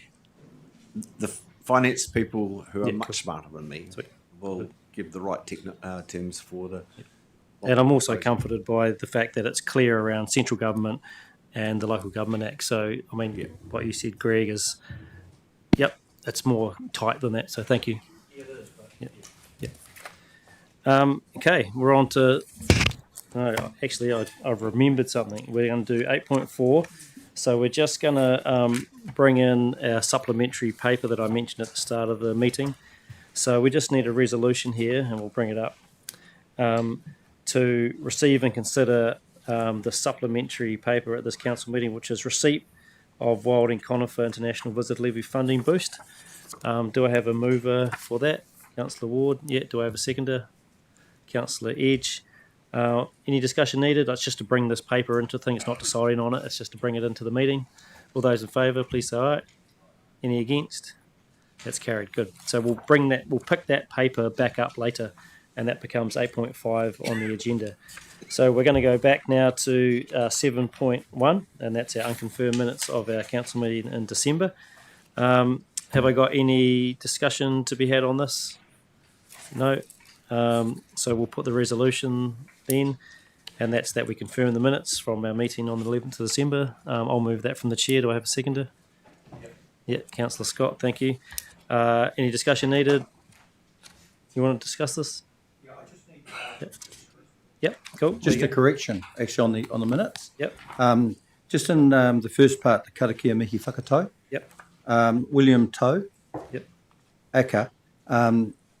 It's actually just take out the. I've crossed it out actually, but there's a word after Aka. Yeah. It's Uncle Willie. Yeah, cool. And it's actually not only Te Runanga or Waihao, but Dick. Yeah, Dick. Take Dick out. Yep. And it's also Naitua Huriri. Cool. Thank you. Thank you. We'll note that and make those changes before we sign them off. Cool. Any other changes needed? Thank you. So let's put that to the vote with those changes noted. All those in favour, please say aye. Any against? That's carried. Thank you. So we'll go on to 8.1, and I know we've got 18 minutes before lunch, but I think we should start this agenda item to keep moving. So 8.1 is our annual plan report for through our public consultation document, and I'd like to ask, is it Catherine and Kate to come to the table? That's what I've got written down. And Dave and anyone else who's coming up. Sorry, that's what I've got on my paper.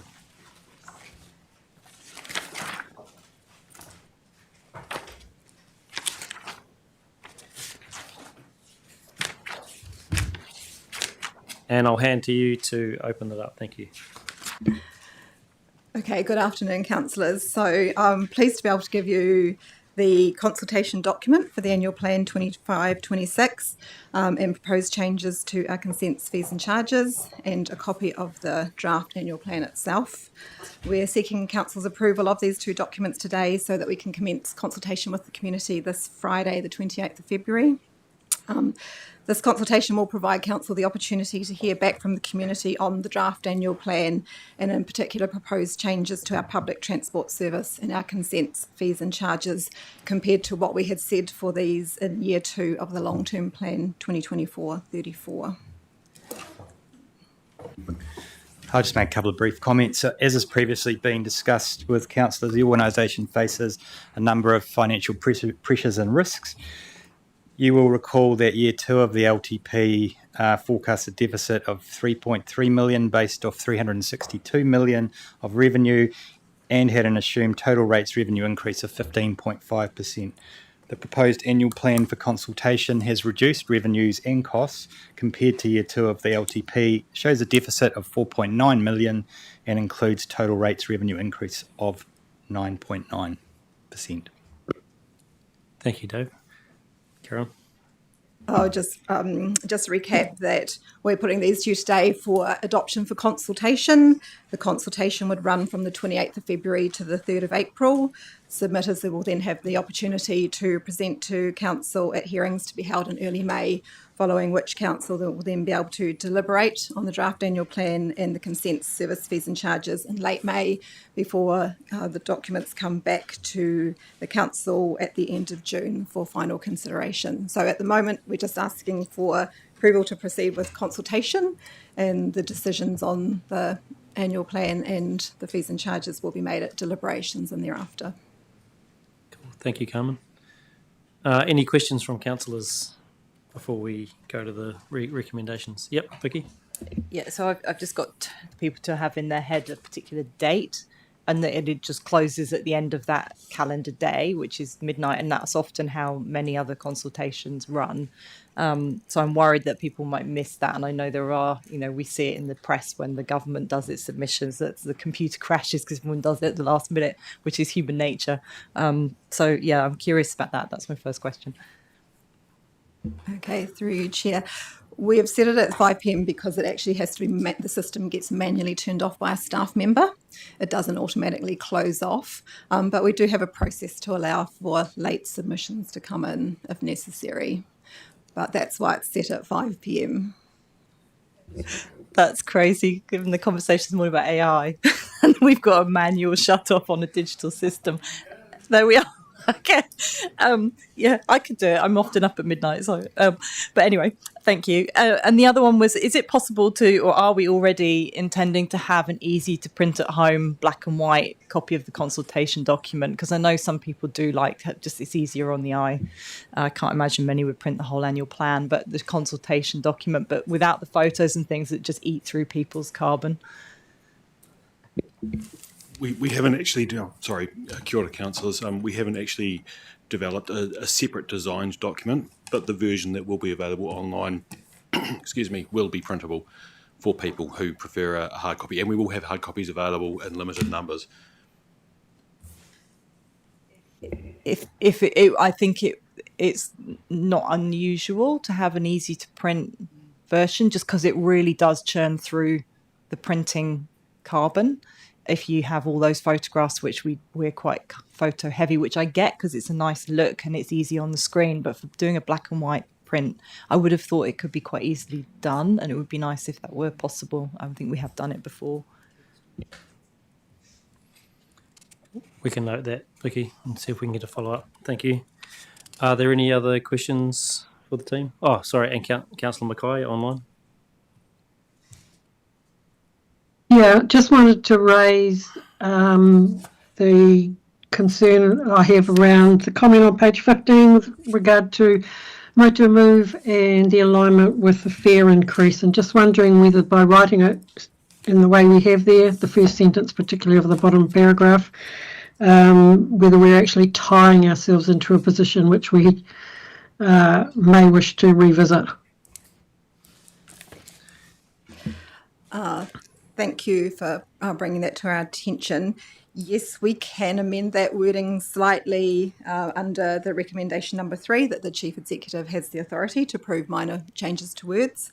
So we could amend that to, along the following lines of the current plan is to increase fares with the rollout of Motu Move, and specify that's the current plan we're working to at the moment. So yes, we can make minor wording amendments. Cool. Thank you, Carmen. You happy, Claire? Thank you. Any other questions for the team? No, looks like we're good. We'll go to the recommendations. So thanks, team. You can step away. So I'm proposing that we do them all at once, all 3 recommendations. Is everyone happy with that? Good. Do I have a mover for that? Councillor Sunkel, Councillor Burns. Good. Okay, over to you, Councillor Sunkel, if you want to open it up. Oh, thank you, Mr. Chairman. I hadn't thought about a big speech, so you won't get one.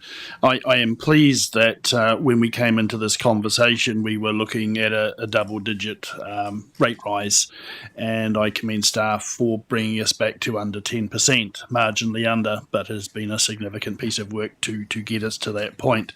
So I can therefore, I guess, accept what we're going out for consultation on, and pleased we've arrived where we are. The one point I would like to make is this annual plan consultation, while not yet signed off, has generated quite some considerable debate already within the media and my district, particularly within Selwyn, in regards to public transport, with comments into the media, residents' associations and other. So I think we will see quite a considerable amount of submissions coming into us because of the interest that those communities are taking in this plan. So again, we haven't adopted anything yet, but the conversation is actively happening in the community in a way that I don't know that I've necessarily seen in the past for an annual plan. So commend everyone for what they have, and pleased to support. Thanks, John. Councillor Burns, you want to speak now or at the end? Yeah, I will. I'll be very brief too. I concur with everything that Councillor Sunknall has said. And I would say too that obviously a lot of talk everywhere at the moment about rates increases. I'm actually glad that it's not a decrease of percentage numbers simply for the sake of decreasing it because it's an election year. As we all know, there are some external influences that have had a significant bearing on what that rate percentage going out for consultation is. I'd just also like to acknowledge all of the staff that have been involved with the process and also what we've ended up with these documents. I think it's going to look very good, and certainly the people that I am engaging with can't wait to see it. So kia ora, thank you. Thanks, Greg. Joe and then Ian. Yeah, I support moving forward with this draft for community consultation while acknowledging a couple of concerns about some elements in it. As someone who campaigned in 22 on a commitment to mass rapid transit and rail for Greater Christchurch and Canterbury, I'm quite troubled by the decision to defer these investigations and this work in this pipeline. During the workshops, I raised these concerns, and while I appreciate the financial pressures we face, and we are feeling it out there, there's absolutely no doubt about it. Some of the indicators are quite concerning, and I'm particularly concerned about young people going to Australia because I have friends going, and it really is viewed as the land of opportunity at the moment, which we're not, which is concerning, and a 10% rates increase is still going to hit people in the back pocket, both homeowners and renters. But despite this pressure, I still think that transformative public transport should be a priority. So this will be raised through deliberations. Congestion continues to grow in our city each year that we delay these studies and this work. We're behind where we need to be as a city, as a growing city. And I remain unconvinced that a business case can't be developed for $400,000. And I would actually prefer in some cases that we begin to approach the government with well-developed ideas rather than waiting for them to fund the business cases. But despite these reservations, I do believe this consultation process is essential, and I do appreciate the work that's gone into getting us to this point. So my final point is I just strongly encourage our community to make their voices heard on these transport priorities during this consultation period. Discussion document, but in fact I have an issue with its brevity and the fact that it doesn't cover many issues. It seems that when we review, we are effectively reviewing the second year of the long-term plan, and the only reviews seem to have been for rate rises that affect, or rate decreases that affect urban areas. And so although the headline number is now just below 10%, that only applies to certain parts of the Canterbury region, and it seems to disproportionately, and the rate rise for the rest of, for the larger areas of Canterbury outside Greater Christchurch is still well over 10%, and I find that unacceptable. The last year's first year of the LTP, the targeted rate rise was across the region was meant to be about 18%, but in fact in the Selwyn and Ashburton districts the actual rate rise was in the mid 20%, and I see urban Ashburton is in line now for a rate rise of another 17%. And most of the Selwyn district is in for a rate rise of over 12%. And this seems to be a disproportionate effect. And I am disappointed that we didn't have the opportunity in the discussions around the annual plan to discuss other options of projects and programs that this council is spending money on, options where we could have actually further reduced. And I think it should have happened, and so I'm intending to vote against this. Thanks, Ian. Peter? Look, I in some sense support Councillor McKenzie, but I will be supporting the position as in described in the paper. I think we've done really well. Staff done really well to get us to this point in time. The tyranny of the number, the final number, means that individual properties do vary. And we've seen that. We've done some analysis, I think, led by Councillor Mackay, that shows what happens there. And I know there's one suburban, might be Wairua actually, in Christchurch, that's over 10% in terms of that thing. So we've just got to be careful when we actually articulate this. And I did say that we need to have ranges because I think that they're important. But there's a consultation document. So it's a big step, but it's not the final step. So, yeah, well done. Thank you. Thank you. Dion? I'll come to everyone else. Yep, Dion. Kia ora, everybody. Thanks. I just wanted to really say thank you to the staff and everybody who has put this document together to get to where it is. I just really wanted to say that I will support the document going out to the consultation, because I really do want to hear the views, especially from those people in Selwyn, and also want to hear views from people who are in Christchurch around the reductions in the public transport spend that we will be having, even though it's not necessarily formal consultation. Getting those views to feed into some of these conversations that we need to have around the next element of the public transport futures type of plan will be really useful. But there is one thing that I do really have quite a concern, and it's an ongoing concern around our budgets, is the deficit budget that we have this year. So when it comes to adopting this annual plan, I may have a different view because I do have a particular view on councils not having deficit budgets. I think we need to be budgeting within the envelope of what the rates that we're getting in. So that's just a pretty hard line that I have. But I just really wanted to also say that in the ward that I represent, we're saying about 9.8% rate increase in that area, 9.9 on average. But to quantify that into dollars, it's about $60 per average household of about $800,000 worth of value. So that's the increase that potentially is, from a quantified point of view, that I think we really need to be focusing on. And I think a couple of speakers already said that the rate there is actually, in part of our region, there's a rate decrease of 0.2%, which is in the Waimate district. That's very different, obviously, to the Ashburton district, the Ashburton urban district, that's facing 17%. So there is very differences, or big differences in the rates. Some are going actual down, but others are going up. So really communicating that is going to be really important, and for our the councillors in those areas, that will be really interesting to sort of see how that gets communicated. And also, if the Selwyn doesn't want buses, there's another 1% potential savings in the overall rates take there. So it'll be really interesting to see what Selwyn wants.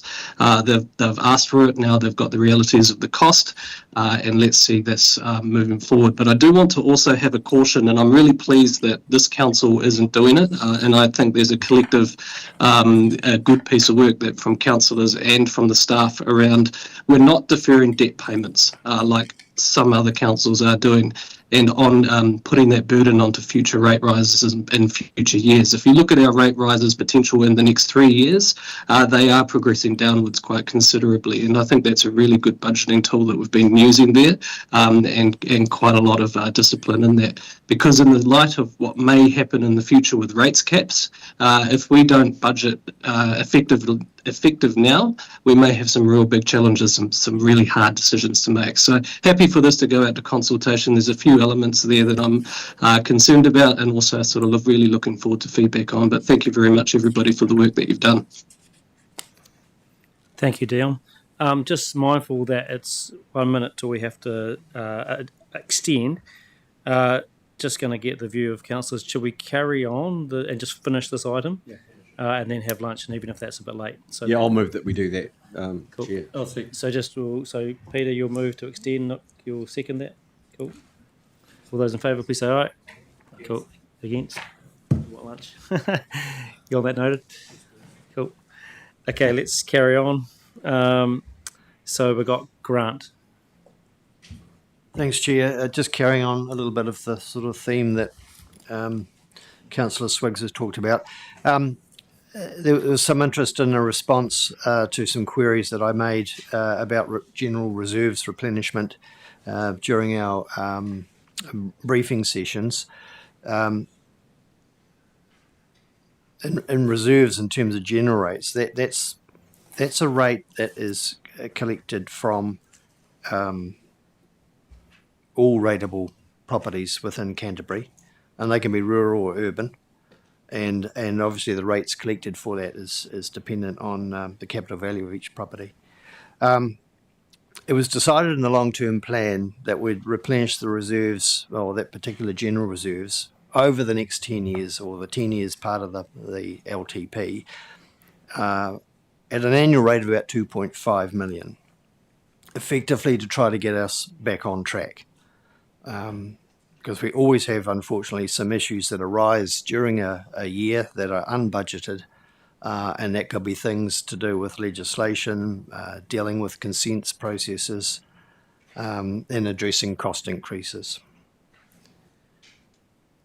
And I implied at the briefings that given our proposed rate increase was less than the 15.5% planned for this year too of the LTP, that maybe there was an opportunity to use the 4.5% savings gap between the now proposed 9.9% rates and the 15.5%, i.e. to claw back a bit more of that general reserves.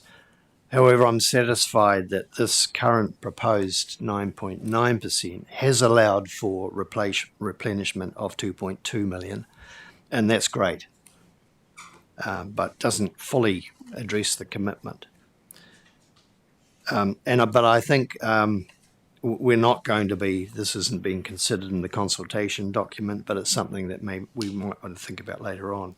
And I think closer to deliberations, that issues like further replenishment of reserves and the implications of lower inflation that we now is going down, and the reduced interest rates, which are also going down, and whatever effect that might have on the final rates figures. And it may well be that when we assess all of those at the time of our deliberations, that we can keep the rates low, still keep the levels of service, and maybe do a bit more. But that's a debatable exercise. I'm supportive of the annual plan and of this draft annual plan, and I'm really supportive of the draft consultation document. I think they're both really good, and I love the coloured pictures. Thanks, Grant. Claire? Thanks. Craig, can you hear me okay? Yep. It's a little bit quiet, but okay. We can hear you. Okay, well, I'll bring my phone up to my face. Bring my phone up a bit better, is that okay? Yeah, we can definitely hear you. It's pretty clear. Thank you. Okay, look, I just would like to thank staff for the work they've done in bringing us the consultation document and annual plan with a figure of 9.9.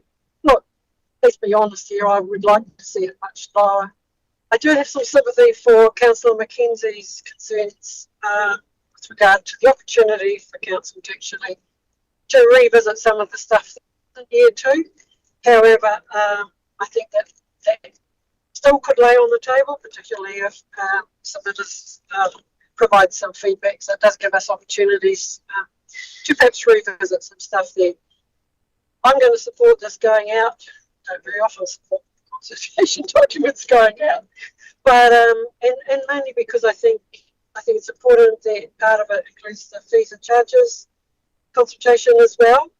I will note that I'm a little bit disappointed that the opportunity to increase charge out fees hadn't been taken up over the previous 3 years, which we had that policy and that option to do, and that we're now looking to fill quite a substantial gap of user pays revenue there. So I look forward to the feedback that we'll get in the discussions, but I will be supporting this going out as it is today.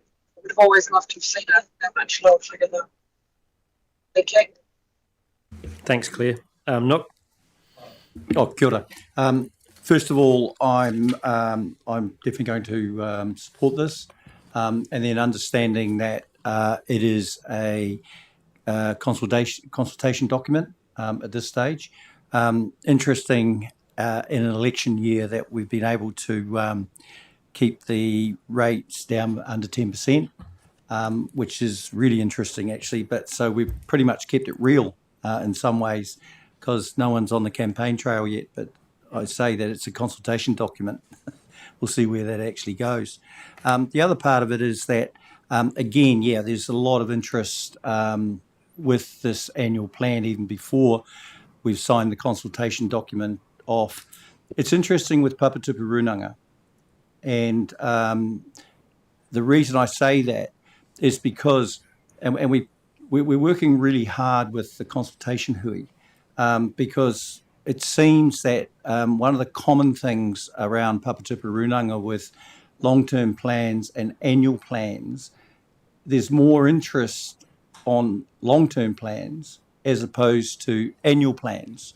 And so it's up to us when we're engaging again to continue to ensure that they've got all the information to realise that annual plans are really important, as opposed, and so are long-term plans, but they have a more of a kind of a long-term view, I suppose, on that. I think the other part of it, we talk about rate rises. It's good to go down to Waimate next week and talk about how their rates are decreasing. And it's going to be interesting with Selwyn actually to see that. I think the other part of it is that I'm looking at the service performances, and I come back to some of the percentage targets here, and noting particularly on number 15, the service measure, and around mahinga kai. So that there is a really important indicator for me, is that we definitely have a really good understanding here at council, around how important mahinga kai is actually to Ngaitahu and also the Papatupu Runanga. I think one thing though that I'm cognizant of is that in Te Rōpū Tuia, and this will be reflected in kind of we've had two major Papatupu Runanga leave Te Rōpū Tuia, which is to me, and possibly is it an indicator as to how they're looking at things around this, and the annual plans, the long-term plans are really important in this. So that I think we should watch that with interest actually, because the idea is not only that the two of them are from my mangai, actually, well, my Papatupu Runanga that I'm kind of representing, but it's actually about the calibre of leadership in those two Papatupu Runanga. And so we're all mindful of, so what are our plans for the next year and what is our long-term plan? So, I'm really looking forward to this actually being signed off, and let's get on with the real business of consultation. Kia ora. Next note, Jan. Kia ora tātou.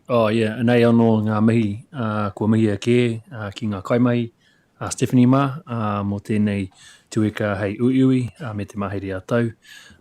Just acknowledging the work that's gone into the consultation document and the annual plan, fees and charges. Really looking forward to see what the community come back to us. But just acknowledging that, a lot of the public transport work in here that was planned through the LTP has, changed with this current government. And just what this current government is, their focus, etc., as affecting us here at Environment Canterbury and in the Canterbury region.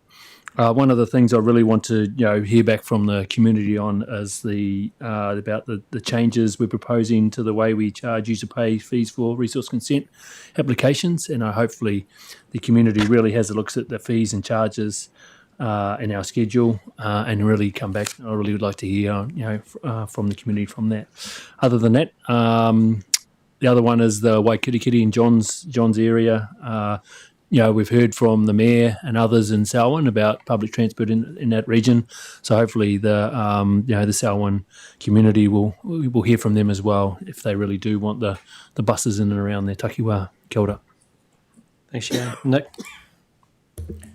Firstly, I'd just like to congratulate the staff on this document. I appreciate all the hard work that's gone into it. I do have a few concerns.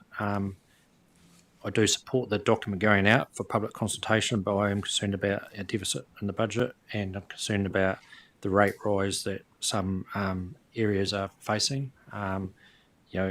Echo what Ian has said, and these is followed on from a huge rate rise in these areas last year as well, and just concerns me a little bit.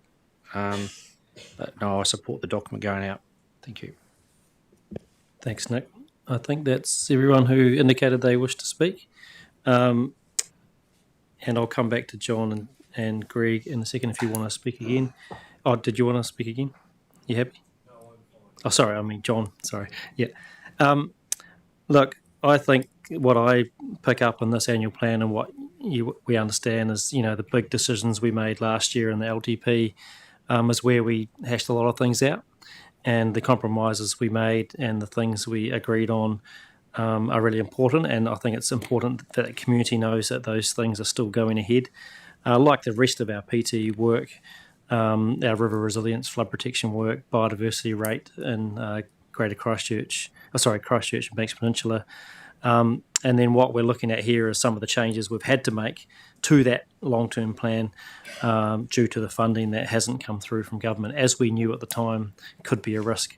And that's around that PT work, some of that PT work that we couldn't get funding from central government for. But it's really good. I'm really pleased to see the Selwyn PT consultation questions in there. I think it's about time. That community has asked us, and especially the Selwyn District Council has asked us over numerous years, so it's great to be responding to that and getting those questions out there. And also good to see the additional work on the fees and charges. Or do you want to speak again? Sorry, John. Just very briefly, and supporting your conversation around the challenges that we face, particularly within PT and government funding, and recognising the impost that we do place upon those communities if we rate them for the services that they require. So just being really aware that the drive for those services does create a cost to those communities, and it's the balance that we need to line. But again, really pleased that we have the opportunity to put those options in front of people and let them consult and make some decisions on them. So yes, thank you. Kia ora. Let's put this to the vote. All those in favour, please say aye. Aye. Any against? No. Aye.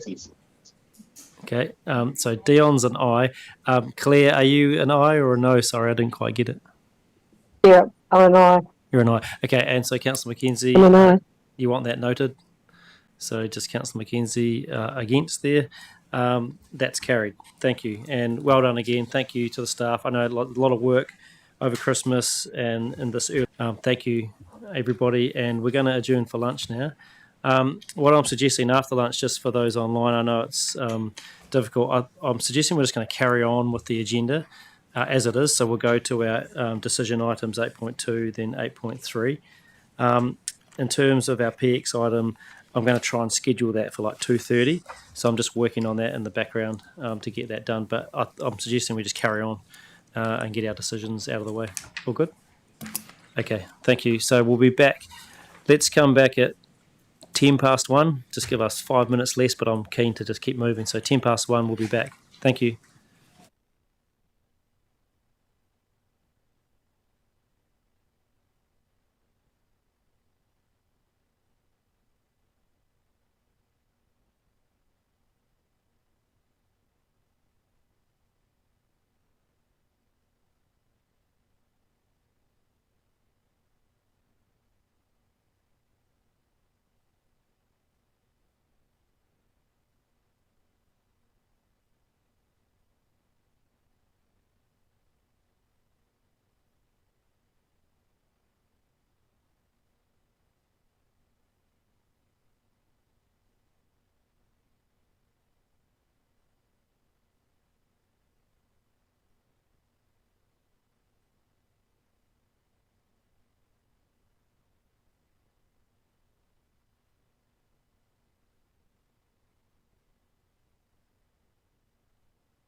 Kia ora koutou. Welcome back to our meeting. Thanks everyone for making it back. I know we've still got a few councillors maybe coming in, but it's just after 1:10, so we'll make a start. So we're going on to our next decision paper, and that's 8.2 on the agenda, and that's youth representation on council committees, and we've had our deputation this morning. Patrick, I think you're coming up to the table, and Lisa coming up to the table, and I'll let you guys introduce it, and then we'll see if there's any questions and go from there. Thank you.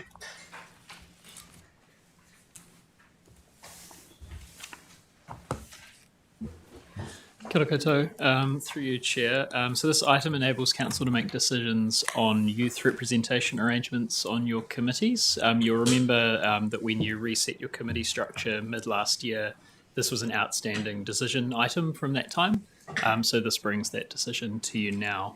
As a reminder, under your previous committee structure, Council would resolve to appoint two youth representatives with voting rights and compensation to your regional leadership Climate and Community Resilience Committee, and that committee was discharged last year when you reset your committee structure. This paper provides a number of options for different models of youth representation, and I'm happy to take any questions that can inform your decision making.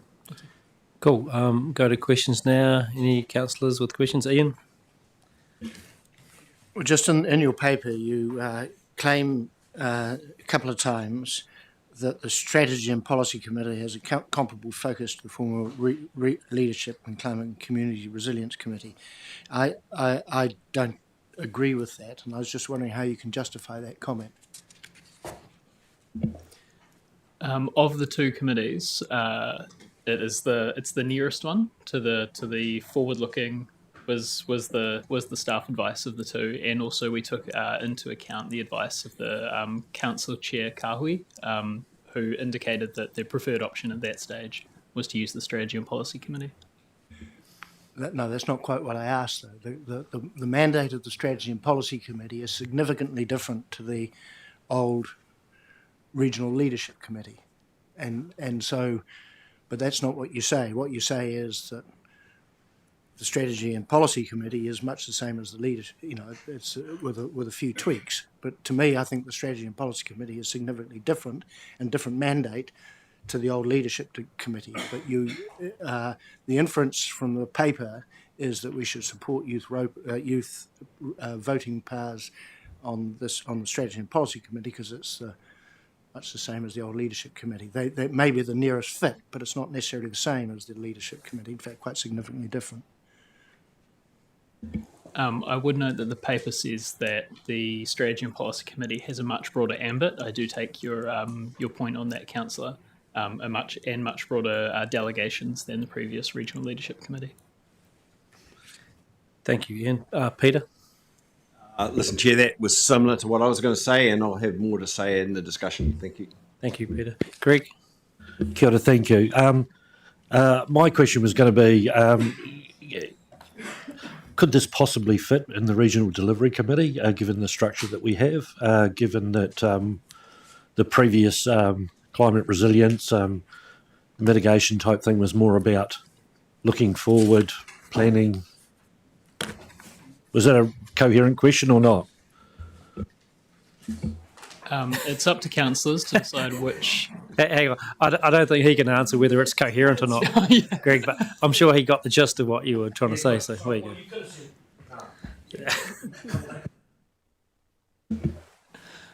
It's up to councillors to decide which committee is the most appropriate one. You could do all committees if you would like. The reason that this paper has been brought forward as the Strategy and Policy Committee in particular is because it incorporates a number of the functions of the Regional Leadership Committee at a wider level. And it was the advice of the council chairs Kahui from the conversation late last year that was the preferred pathway, was to specifically the Strategy and Policy Committee.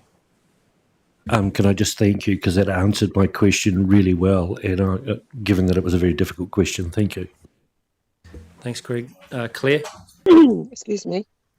This council was actually setting the following council up that's going to occur in, 8 months' time. A new council will be in place for a 3-year term. Am I correct in my reading of that? So the decisions would change the terms of reference if of the Strategy and Policy Committee, and individuals would be appointed to those by any new council going forward. So a new council would be able to change the structure if the new council elected to do so.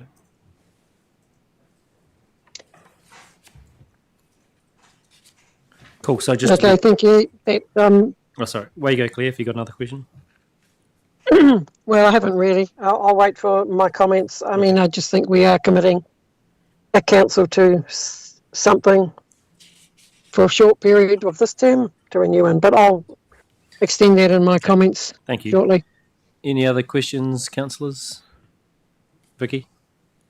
Yeah, firstly, just on the committees, last time around, my memory is that committees got sort of shut, and then the new council then reforms. Am I getting that?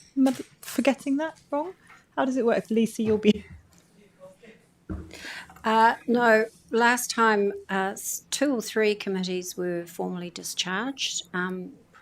This is either the final council meeting of the triennium or the second to last one, but some were not discharged. And then in terms of the incoming council, after it had after you had had the time to look at the former committees and decide whether you wanted them to exist or to be amended, or to be the old ones to be discharged and start again. So the new incoming council will have those options after the elections. And then, so a question, the honorarium, sort of 2 questions with this. One is, why is it that if they get the vote, they get more, or perhaps more if they don't have a vote, they get less, because the attendance and the effort is still the same? And also, why is the honoraria less than for a zone committee, which has arguably slightly less numbers of meetings in the year than what the Strategy and Policy Committee has? And the time commitment in terms of having been on a zone committee and being in the Strategy and Policy, the amount of time that we spend on the meetings, the scale of the papers that we have to pre-read and so on is comparable, if not a bit more, for Strategy and Policy. So I'm just curious about why that differential. For the scale of that honorarium, we took into account a similar quantum to what was provided under the previous structure to the Regional Leadership Committee. And in the footnote on your page 38, you'll see how that breaks down over that period of meetings and workshops. Sorry. As to why it's a lower level than a zone committee, it was just because it was that comparison to the previous structure that you had in place. It took into account their zone committee quantum, but it was more focused on the previous structure. So we didn't have to significantly change the funding envelope for this decision. As to why the option B proposes a reduced quantum, so that's to reflect the different level of responsibility and authority in each of those different groups, under each of those different options, and how youth members may need to take different amounts of time out of paid work or other opportunities in order to attend meetings. Nook, you got a question? Tēnā kōrua.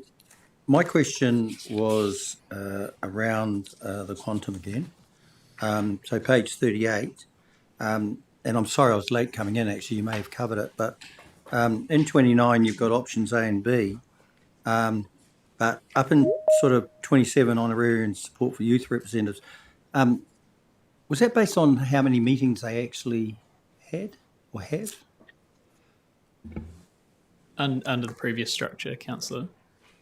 So it was approximately a $3,000 amount under the previous structure, where youth representatives under the old structure had to bill each of the hours and a number of workshops and all that sort of stuff.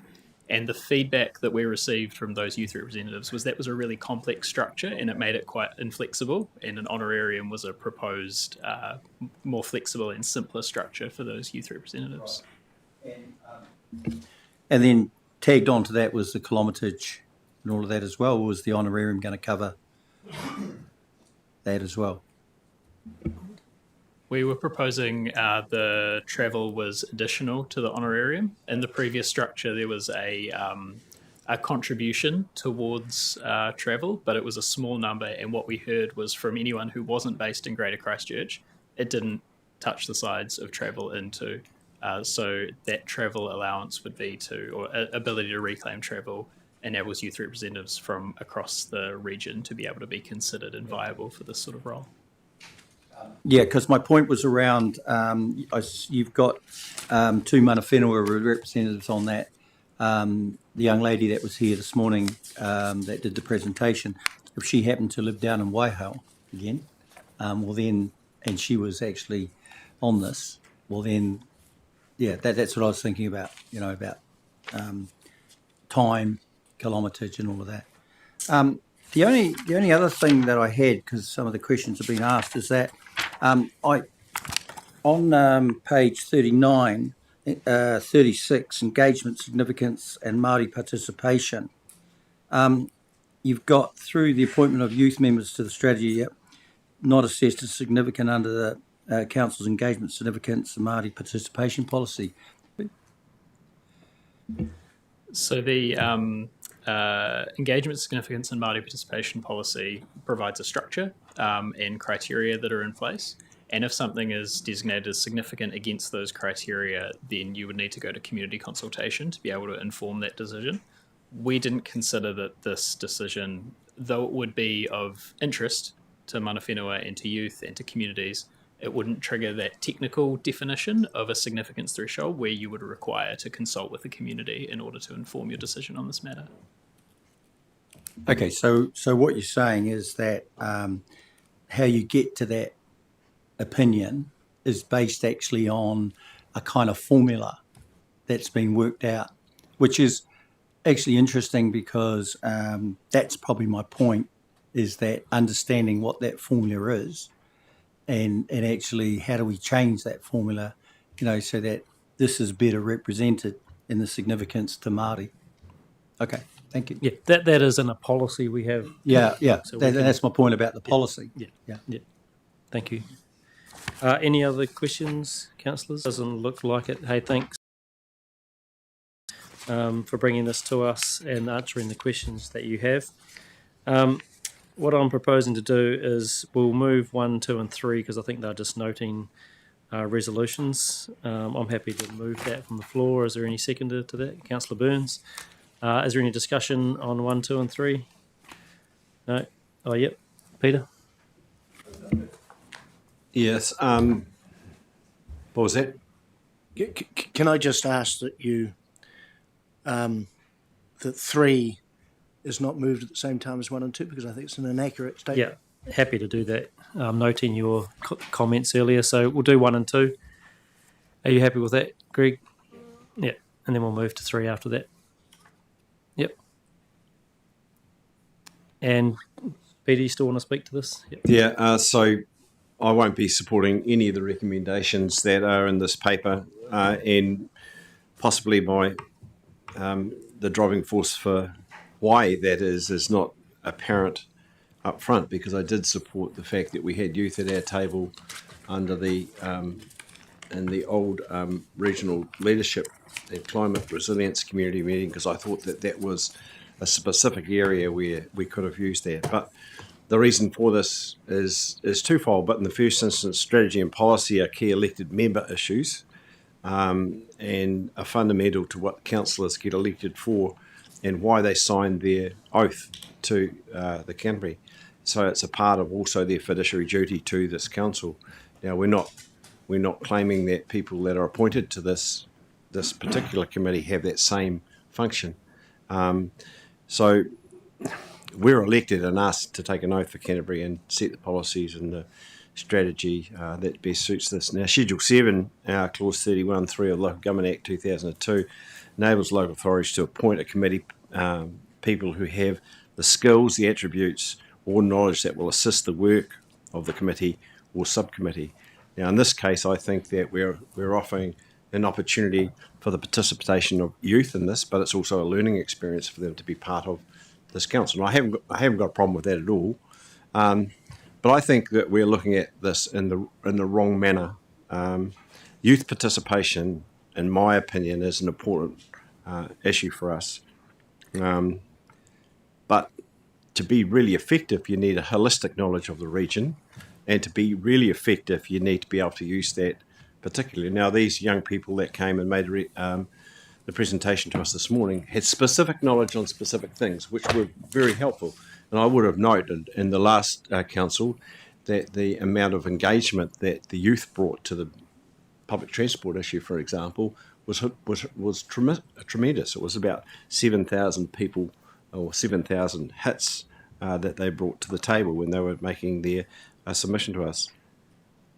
In the first instance, I think youth participation in this council, we owe them the opportunity to do that, but we owe them the opportunity on a governance function, not a decision-making function at all, but on a governance function. The things that youth need are the skills to be good governors. Right? And we're not doing that. We're chucking them in the deep end, expecting them to do all the reading and be up to date, and then have a vote on something that we've got better knowledge on than what they have. So I think that we're doing them a disservice, and I would think also that this isn't the committee for them. If you're going to put them on them, it's on the delivery committee.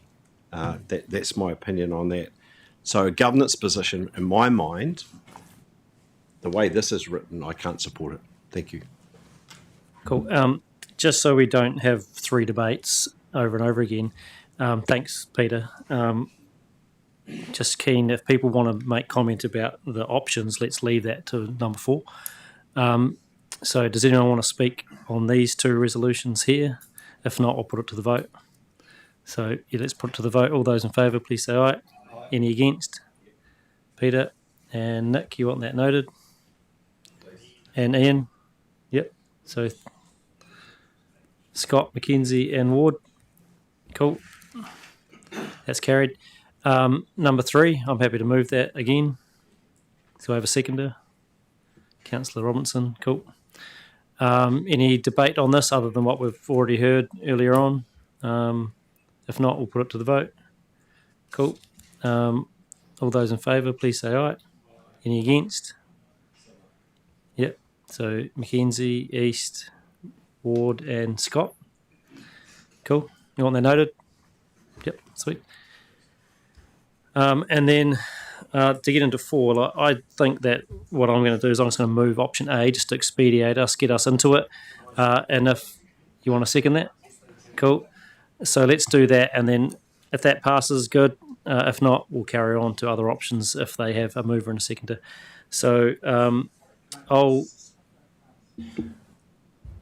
Wouldn't you want to hear all the discussion? Well, you can bring your debate up. You can speak to any of the other options if you feel they're better, noting that they're there and we can get to them if this doesn't pass. Okay. Yeah. So I'll speak at the end. So Greg, do you want to speak now? Cool. So anyone want to speak? Ian? Kia ora tātou. Yeah, I'm in support of option A. As we heard from Joseph and Taylah earlier today, just having that youth voice. They are the future. Mō tātou mō kauru muriaki nei. And as a council, we did support on the 29th of March the Regional Leadership Climate Community Resilience Committee to have the two youth members, and then their roles were appointed on the 10th of May 2023. We had Oscar and was it Alice? Yeah, Alice Docking here around the table. Really valued their input, their voices, and hearing them there. So hopefully, if this gets approved, that we can have similar quality youth members around the table. And as already, the last 3. Or especially the last one, number 3, that the Strategy and Policy Committee has comparable focus to the Regional Leadership, Climate and Community Resilience Committee. So therefore, I'm happy to approve option A. Kia ora. Shane. Anyone else wish to speak? Councillor Robinson. Hi. I felt like it was a bit of a shame, some of your comments, Councillor Scott, considering last year you were quoting. You also went on to say that it was very important to have them in council decisions. Yeah, and it's just a shame that that's the, that your, ideas at the moment. So I see it as absolute portal for them to sit at the table through this particular committee, and I strongly support it anyway. So just a bit of a shame. Claire? Yeah, thanks very much. I can't support it, can't support option A at all. I certainly acknowledge the far wider brief in the terms of reference in the current committee, Strategy and Policy Committee, than in the previous committee. We definitely have greater decision-making roles, and so I have a lot of sympathy with the comments that Councillor Scott made in talking to points 1 and 2. I must note and acknowledge the great deputation that was given this morning by Joseph and Taylah. They're very, very confident and competent young people, but I couldn't help but sit there and listen to them and think, why aren't they putting themselves up to sit at this table as elected councillors and actually present the youth view? Because why wouldn't anybody vote for them? So I definitely encourage them to stand for election, which leads me on to my second point. We are elected councillors that sit at this table alongside our Ngāi councillors who are there courtesy of the Canterbury Bill. And if we have unelected people sitting at the same table making strategy and policy decisions, I actually do ask myself, and I'm sure there will be many of my constituents ask, what's democratic about that? Because it doesn't feel very democratic to me. I have some questions around the local government, and I haven't got that paper in front of me since I'm sitting in a car, that the staff have used to say that we can do it, and noting that Hastings Council was the only other council that's done it. I would also note that that was a very fraught decision where the mayor had to issue the casting vote. But what skills, attributes and knowledge specifically are we actually seeking that these people can buy? So I ask, what gaps are sitting around the table? Now I know there's some gaps sitting at our table, but I also know there's some parents at our table with young children. There are grandparents at our table with grandchildren. I think it just feels to me that we're undermining the mana of those councillors that have taken the time to get elected and sit at the council table. I also have some questions around remuneration.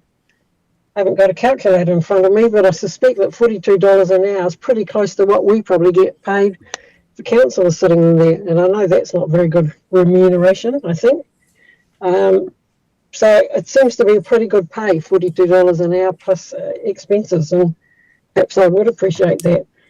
So I just have some concerns, some serious reservations about honorarium. I would prefer it to be on hourly attendance should this go through, but I cannot support it today. My preference is for C. We have a youth Rōpū, which we are funding and supporting, and I think that is the opportunity. We know that they can use it, and they've used it well in the past. So I cannot support option A. Thanks, Claire. Nick? A lot has been covered by Peter and Claire, but I cannot support option A or B to that fact. I'm totally opposed to this for the following reasons. We sit here as elected members, and we've been elected by our communities based on our previous governance and school base and what we have to offer this organisation and their attributes. We are ratepayers of Environment Canterbury. What you're proposing is to elect youth with no governance or previous experience in this environmental space. And to add to what Claire has said, $42 an hour, some weeks I don't think we make that much. And then, plus mileage, I can't get paid enough mileage for the kilometres I do now. there's no responsibility back to our communities. Okay, these two people we had here today had a lot to offer, but if they've got so much to offer, they should put their names forward for the upcoming election. Maybe what we could consider looking at is proposing is that we offer internships where two young youths could be appointed to the council and sit here and gain experience but have no voting rights. So I cannot support this. Thanks, Nick. Nook? Kia ora, te mana. There's a really interesting whakatauki about youth and particularly nurturing them. And it goes poipoia te kākano kia pūai. And it's about that poipoia, which is about nurturing them. And so I just want to signal the fact that I am supporting option B. And the reason for that is, first of all, I just make the statement that I will always support initiatives to include our rangatahi, as it's important for their succession plans, for our succession plans. It's an intergenerational voice as well. But I also take into account, because I've seen it happen quite a number of times, where we've actually put our young ones forward, and in doing that, we hadn't nurtured them enough. And, there were occasions, more than less, that you put them in too early. Well, then the ramifications is that they will, if they do fail, they leave with their heads down, and it's difficult for them to come back. The situation here, again, it comes back to, I think, perception, precedents as well, is that during the debate that we had around the funding boosts and things like that, there were people on this table that were arguing that if we agree to this, well, then it will create a precedence later on. So what's going to happen, though, we create the precedence here, we agree to the fact that they have full voting rights, remuneration and all of that. So where else does that go? So that's one thing.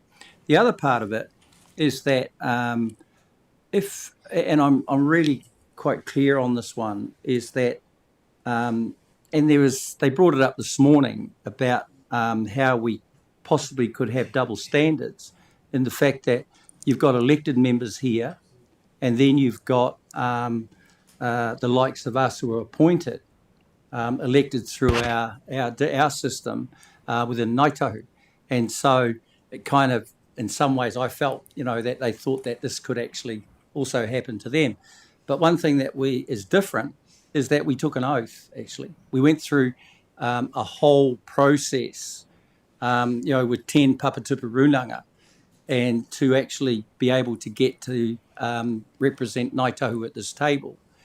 So here, what we're saying is that, hey, we're going to give you guys full voting rights in this committee, and we're also going to remunerate you as well. I actually think that when you look at this committee particularly, there's that word again, which is purview. And the purview of that in that committee is that, we have been elected as or appointed as governors to actually do exactly that. I think in some ways, and no disrespect to our youth, but it really does, it kind of puts into question, so the oath, elected members, appointed, and then from this table, we're going to actually then give a vote to our youth. We're going to remunerate them and all of that. So the reason why I believe we still need to have that intergenerational voice at the table. But to me, when that intergenerational voice sits at whatever committee they will sit at, and we've identified this one, well then, what I would think is that we're nurturing them. We're actually, they're sitting there, they're listening, they actually have the ability to input into our kōrero about whatever we're talking about. But to go that next step where they're actually also going to get a vote, and so they're open to, lobbying from us, from councillors and all of that sort of things, is that I think that it's too early. It's far too early to actually expose them to the total systems, processes that we do. And I can see people on the other side, looking at it saying, oh my God, here's someone that should be supporting rangatahi, and I do actually, but I don't believe that rangatahi should be put up too early, because you're not just going to get these two that you had today, you're going to get others also that may not be as articulate and they may not be as skilled in the whole governance regime that these ones possibly are. I couldn't tell, but that's why I hope I get some support that option B at least is somewhere where we're really moving positively. Thanks, Nick. I've got, just so everyone knows, I've got Grant, John, David and Joe to come at the moment. Cool. So, Grant? Thanks, Chair. I'll be supporting option A. I look back at the history of this organisation in September 2022. The council made a resolution that it recommended to the incoming council that when council committees or similar structures are formed following the 2022 election, 2 youth Rōpū members are appointed to the Regional and Strategic Leadership Committee or an alternative appropriate committee or structure. It also recommends to the incoming council that such roles include voting rights and appropriate financial compensation. And in the end, the recommendations were all passed, and the council had agreed that youth members be appointed to the committee will have the same rights and privileges as other members, including full voting rights. Some of the key points in the paper on the 29th of March 2023. The terms of reference for the Regional Leadership, Climate and Community Resilience Committee adopted by Council on the 22nd of March 2023 grant the committee the ability to appoint its own youth representative as members. Other committees of Council have had independent members, notably the Climate Change Action Committee during the 2019-2022 triennium. 1 member was appointed to provide the intergenerational voice to support decision making. In addition, 4 water zone committees have had youth representatives. And of course, we have independent members on our Audit, Risk and Finance Committee. Having 1 member to join the committee will ensure youth perspectives strategically important decisions, including those in relation to impacts of climate change. Having 2 members will provide for a wider range of views and ensures that there is cover should 1 member be unavailable. But the members, the youth Rōpū that we have, is kind of linked, and that was said this morning, to other youth council groups around Canterbury. And they do get together, they coordinate, and so I think they do a really good job. And they are so important for this intergenerational voices that we need in terms of governance and decision making. And I don't see any threat to them. They're intelligent people. We're here, we take an oath, but that oath is based on us being able to make good judgment.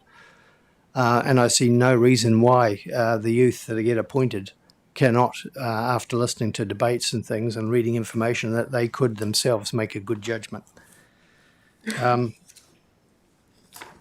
And in terms of the appointment process, on the 10th of May 2023, we then went through a process of electing 2 representatives who were names put forward by their own peers. And as a result, we got Alice Docking and Oscar Bloom, and we thought they were very good. Experience as a member of this is one of the clauses. Experience as a member of the Youth Rōpū gives young people an understanding of Environment Canterbury, an interest in its work, and a high level of staff support, and a network of young people to gather opinions from. These are important factors in setting up a young person for success in a council committee environment. I know, I don't know what part of Canterbury you're in, but I know in North Canterbury, in my electorate, we were given a lot of kudos for being a progressive council. And I think Peter Scott was the most progressive councillor as chair of the regional committee when he put that forward.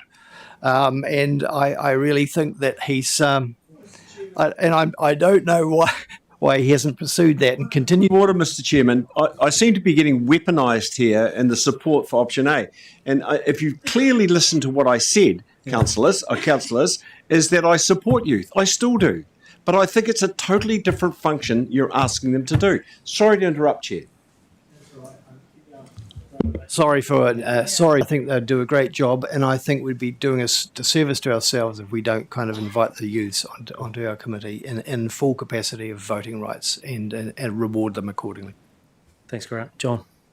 Thank you, Mr. Chairman. I certainly do not support option A as it sits. In a month or two's time, we will all put our money where our mouths are and go out and seek re-election, where the community will make a decision as to whether we have represented them well or not. And if they choose not, then we do not come back.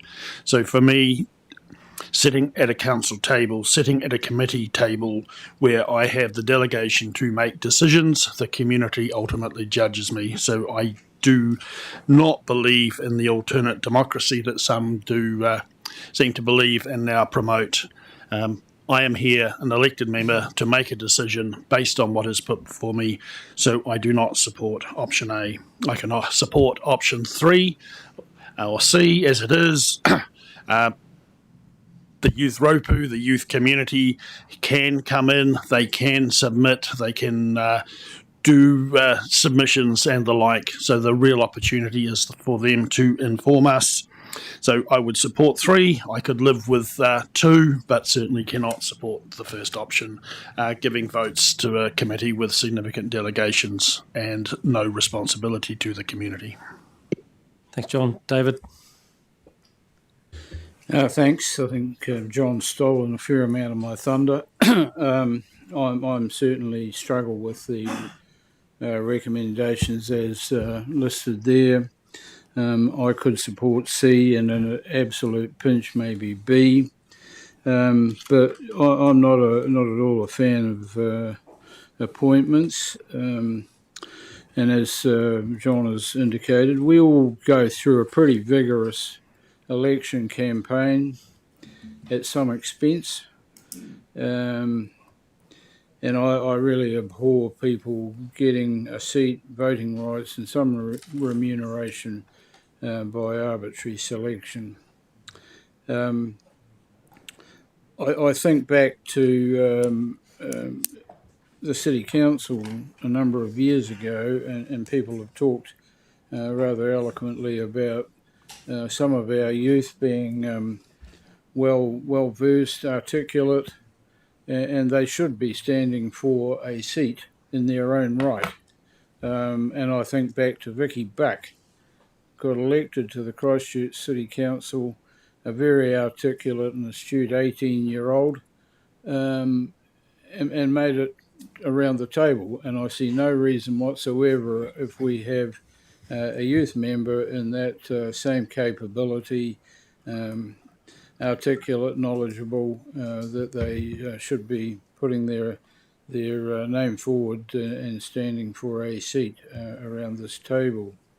And I think really if we need a specific youth vote, the electoral system needs to be reviewed to accommodate it, and I don't see that happening. So I'm definitely against option A vehemently. I could consider C or then B. Thanks, David. Joe? Mr. Chair, in light of the debate from 2 years ago, I abstained during that deliberation due to my fundamental belief in democratic values. I come back to the first point of the Labour Party principles. All political authority comes from the people by democratic means, including universal suffrage, regular and free elections with a secret ballot. I stand firm with those same principles.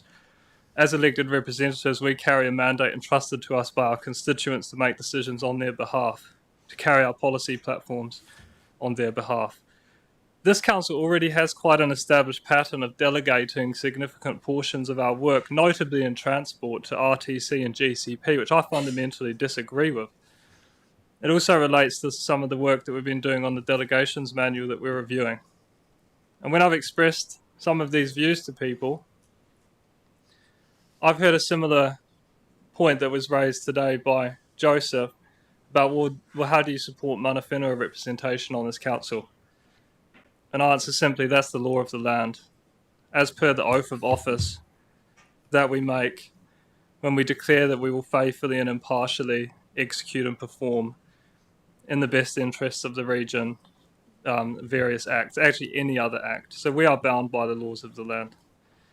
And that is also a nature of our unique constitution, having our mana whenua representations. There's no comparison to youth representation. I'm 30 years old, I'm young, I'm here. Democratic mandate. So for me, we need to bring our focus back to the governance principles within the laws that guide us, not the delegation. We delegate a lot to our chief executive of a technocratic regulatory nature. That's appropriate. We could not come in here and make every decision. That would be here. We wouldn't have enough time in the day. That's part of our system, but not a policy, not a strategic development. I actually support Nick here. Option B is a good compromise. It offers a more balanced approach. It ensures that they can come here and participate, offer that view, which is essential, but while preserving democracy. And I'd also advocate, I don't mind seeing the honorarium be topped up to the full amount for option B, and would gladly move an amendment to that effect if that is the will of the council. Thanks, Joe. Vicky and then Ian. Yeah, thank you. I've struggled between A and B, but listening to, so I totally support youth voice at our table. I think it's really important because they are, as they've pointed out this morning, going to be living with the world that we create for them. And obviously there's the Environment Canterbury and all the other levels of different governance at different scales in the globe and everything else. So at the moment, it doesn't look like we're creating a great world. And I think youth really dearly need to have a say because we haven't done a great job. I did a very quick estimate of what our average age is around our table. I think it's about 55. I think around half of us are over 60. And so there is an absence of that younger voice, and our decisions are very much influencing the long term. And that's not to say that I don't value the wisdom of older, but at the same time also recognise that there are things that we aren't so connected to that are, new thinking, new ways of doing things. Our passions, we maybe become more sort of fixed in our mindsets and so on.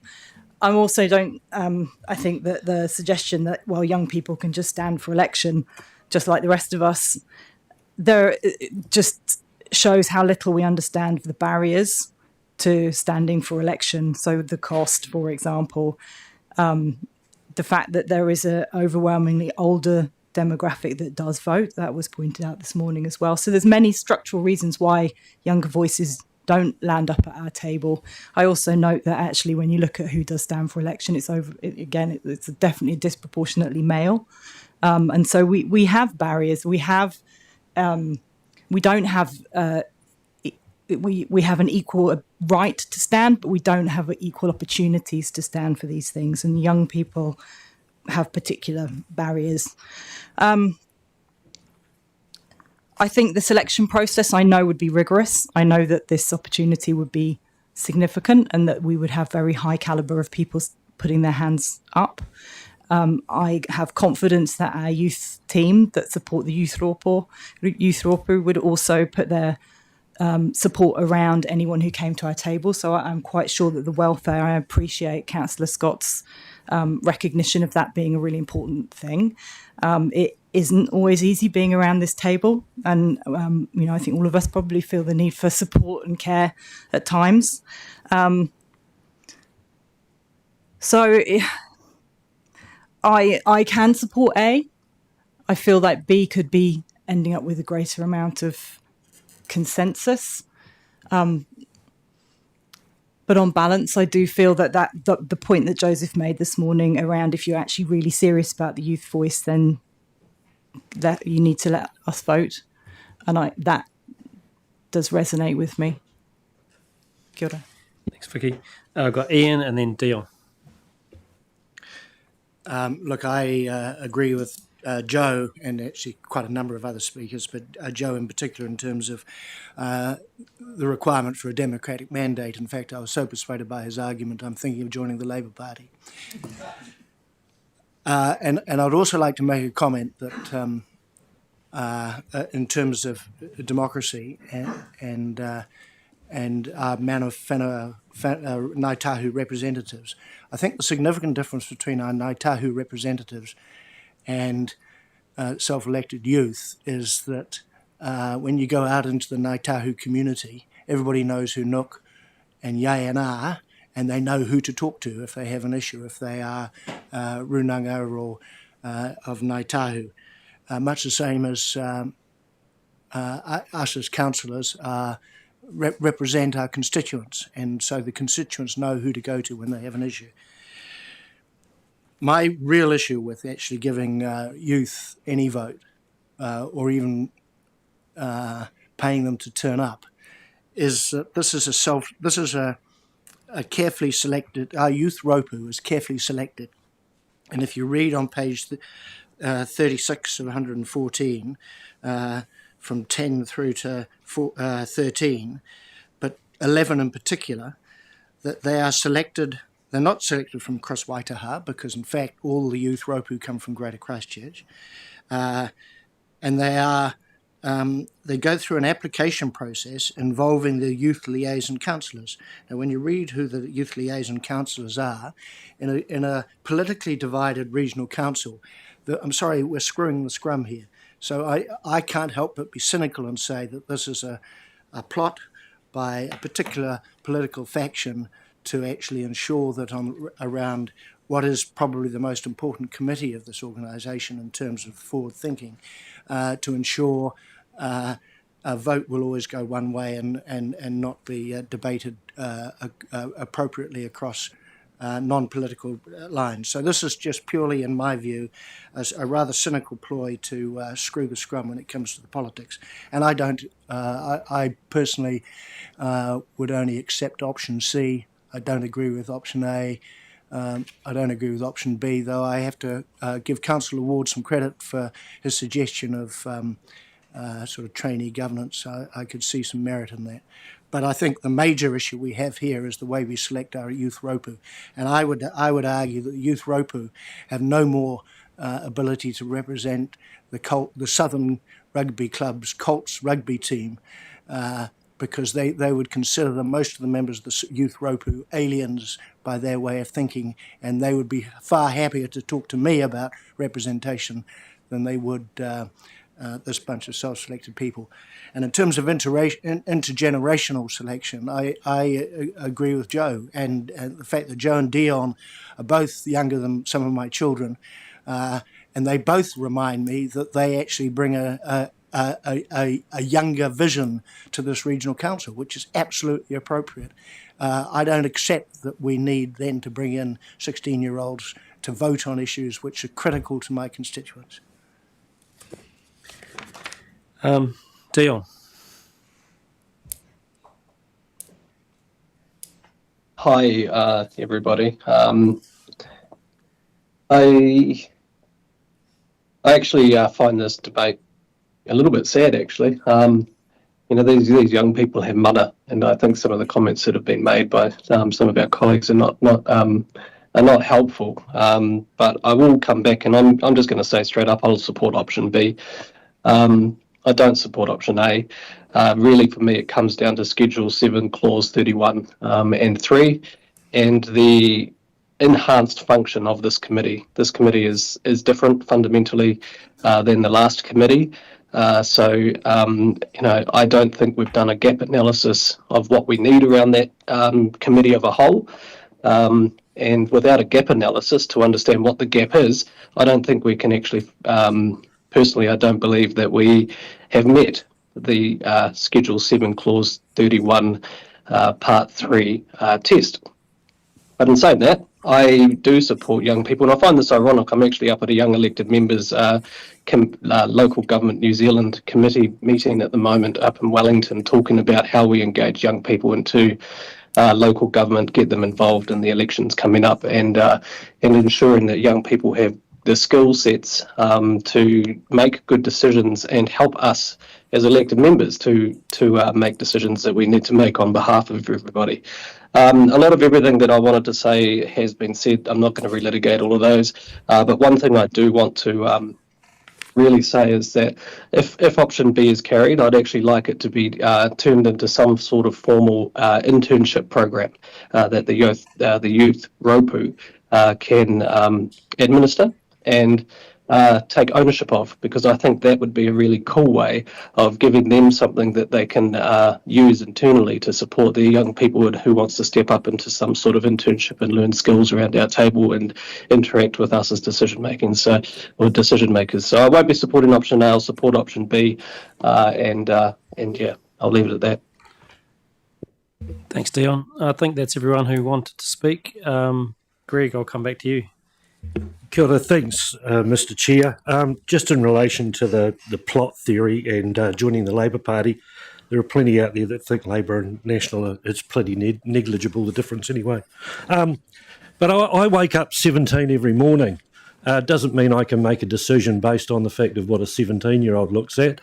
Unfortunately, when I wipe the steam off the mirror as I get out the shower, I suddenly go, Jesus, who's that?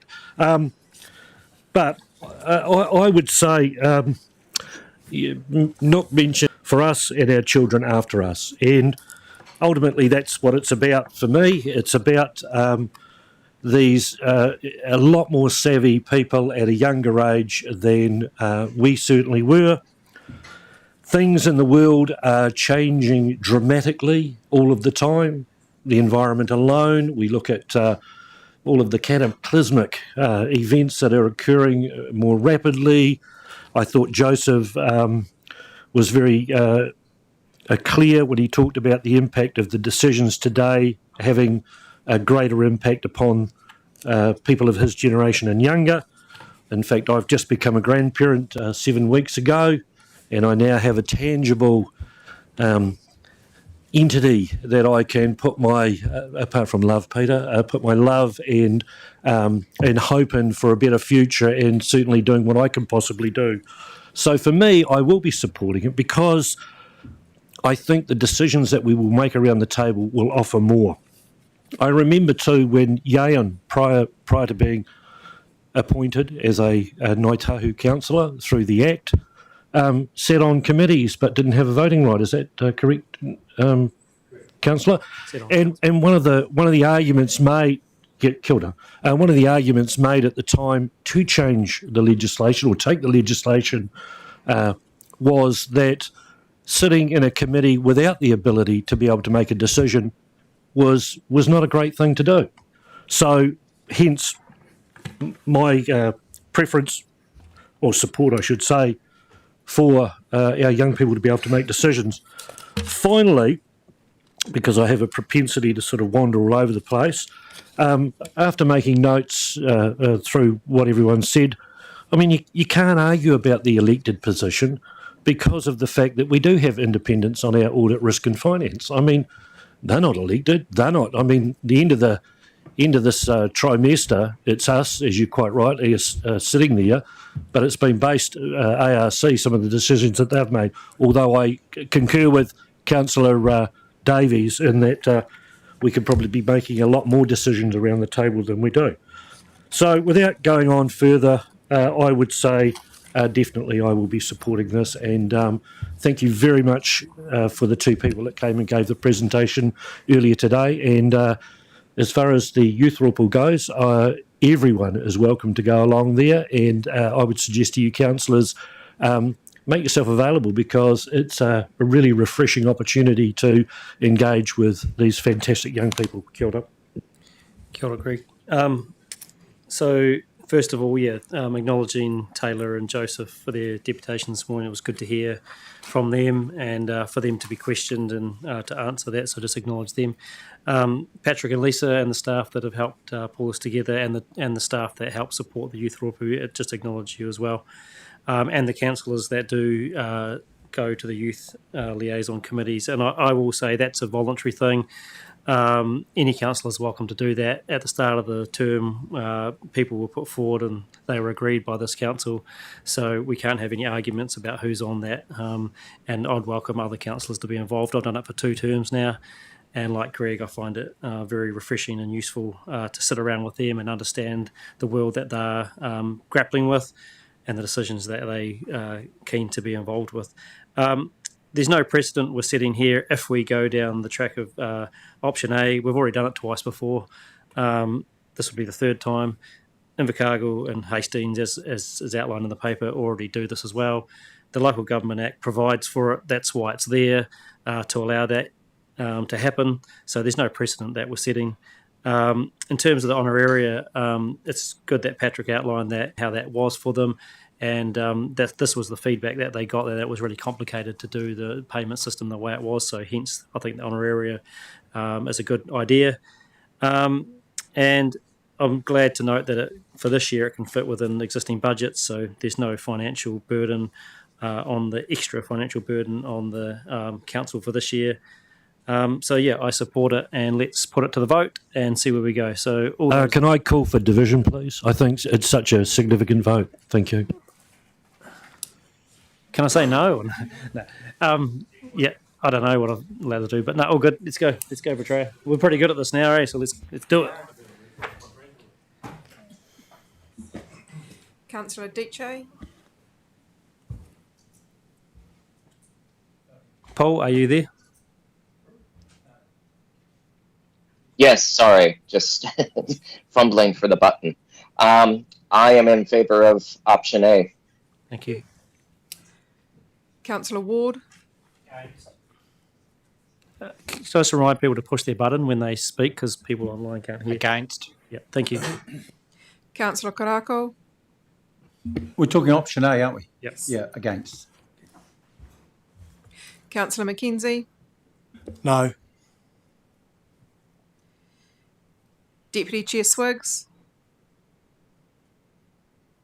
No. Chair Pauline. Yes. Councillor Burns. Yes. Councillor Robinson. Yes. Councillor Cranwell. Ai tautoko. Councillor Davies. No. Councillor Sunkel. No. Councillor East. Against. Councillor Mackay.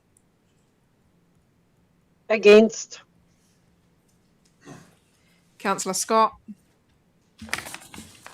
Against. Councillor Edge. Yes. Councillor Southworth. Yes.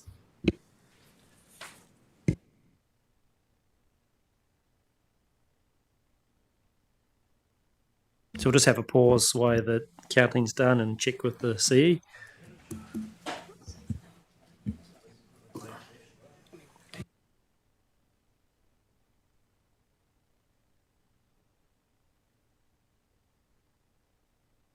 Okay, the motion failed, 9 against, 7-4. Let's move to option B. Have I got a mover for option B? Any mover? Councillor Southworth. Any seconder for option B? Councillor Davies. I'm keen not to repeat the whole debate we've just had. Happy if the mover and seconder maybe make any comments, but happy to just go to the vote if we can. Vicky's moved it and Councillor Davies has seconded it. So mover and seconder, do you want to speak? Just to say that I really would value the youth voice, and this provides that opportunity, and I hope that they would engage with us in a really constructive way, despite not having a vote. Thank you.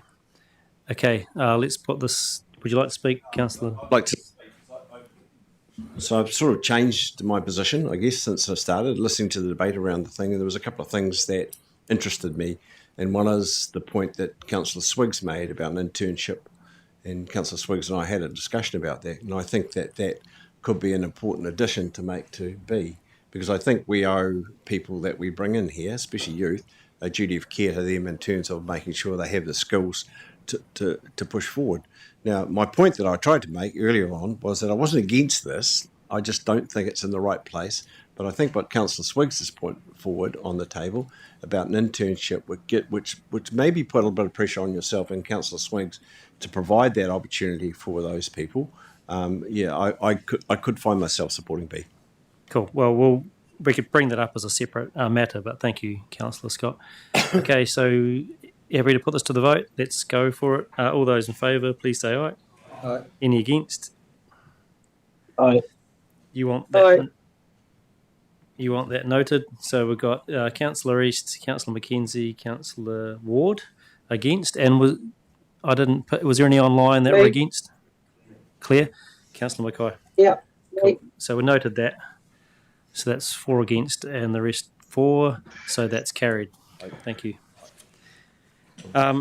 In terms of, and look, thank you, councillors. Good debate. Good, everyone got to have their say, or most of us got to have our say, and that we've found a compromise there. So it's great that we will have some representatives being able to attend our meetings, and the internship thing I'm sure we could sort out in another matter, because we do have some other resolutions to pass or to consider. And that's, we jump down to 8, 9 and 10, but they would become 5, 6 and 7, I understand. And these are just to help us with the next steps. And I've heard that there may be foreshadow amendment to number 6 or 9 in our neighbours. Excuse me. So happy to look at that. I'm just wondering, we'll just go with number 8 or 5, as it will be. And happy to move that and second that and put that to the vote if people are happy. You're just trying to follow it.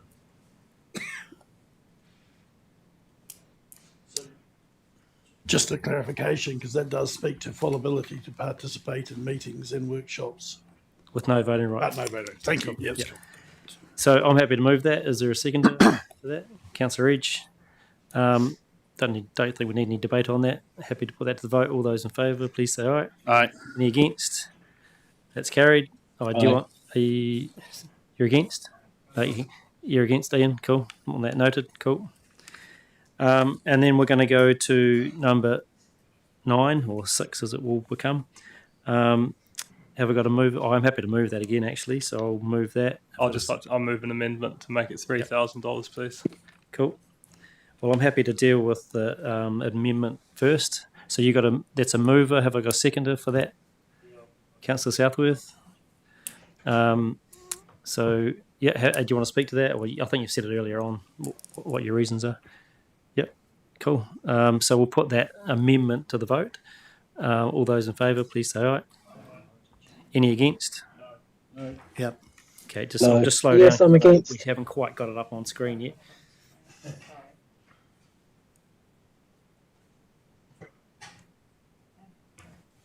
So actually, just in terms of process, I moved the original.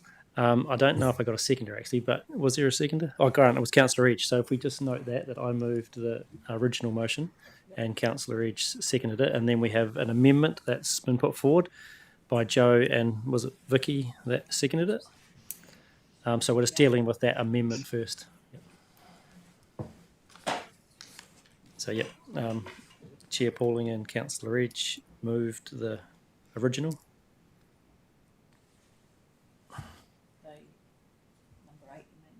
Yeah. No, for this number 9. Yeah. It's all good.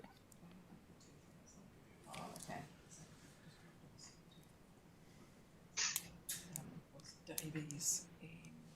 Yeah, and then Davies and Southworth. Yep. But let's just deal with the amendment, and then we can come back. If it gets passed, it becomes a substantive, I understand. I think, do we have to do another vote after that for the same thing? Or anyway, then it's put. Yeah, cool. Okay, let's, happy to vote on this, everyone? Everyone clear where we're at? Cool. Okay, all those in favour, please say aye. Any against? Sorry. So we've got Ian, Councillor East, No. Nick, Dion, Claire and John. So they are the councillors against. So I think that's 6 against, 9 in my head would be carried. Thank you. So that's the amendment carried. In terms of the substantive motion, do we just put it and vote again? Is that how it works? Yeah. Yep. The amendment becomes the motion. We'll put that one back in because we've still got Yeah, the other one sitting there. I get that. Not to overcomplicate it, but just trying to follow process. So we don't have to do another vote on that. We're happy. The substantive. Yeah. So it became the substantive. Just so it's Okay, we'll just follow process. So I moved it. Councillor Ridge seconded it. All those in favour, please say aye. Any against? Same people, if you like. We can do that. No need. Yeah. Cool. Okay, carried. Thank you.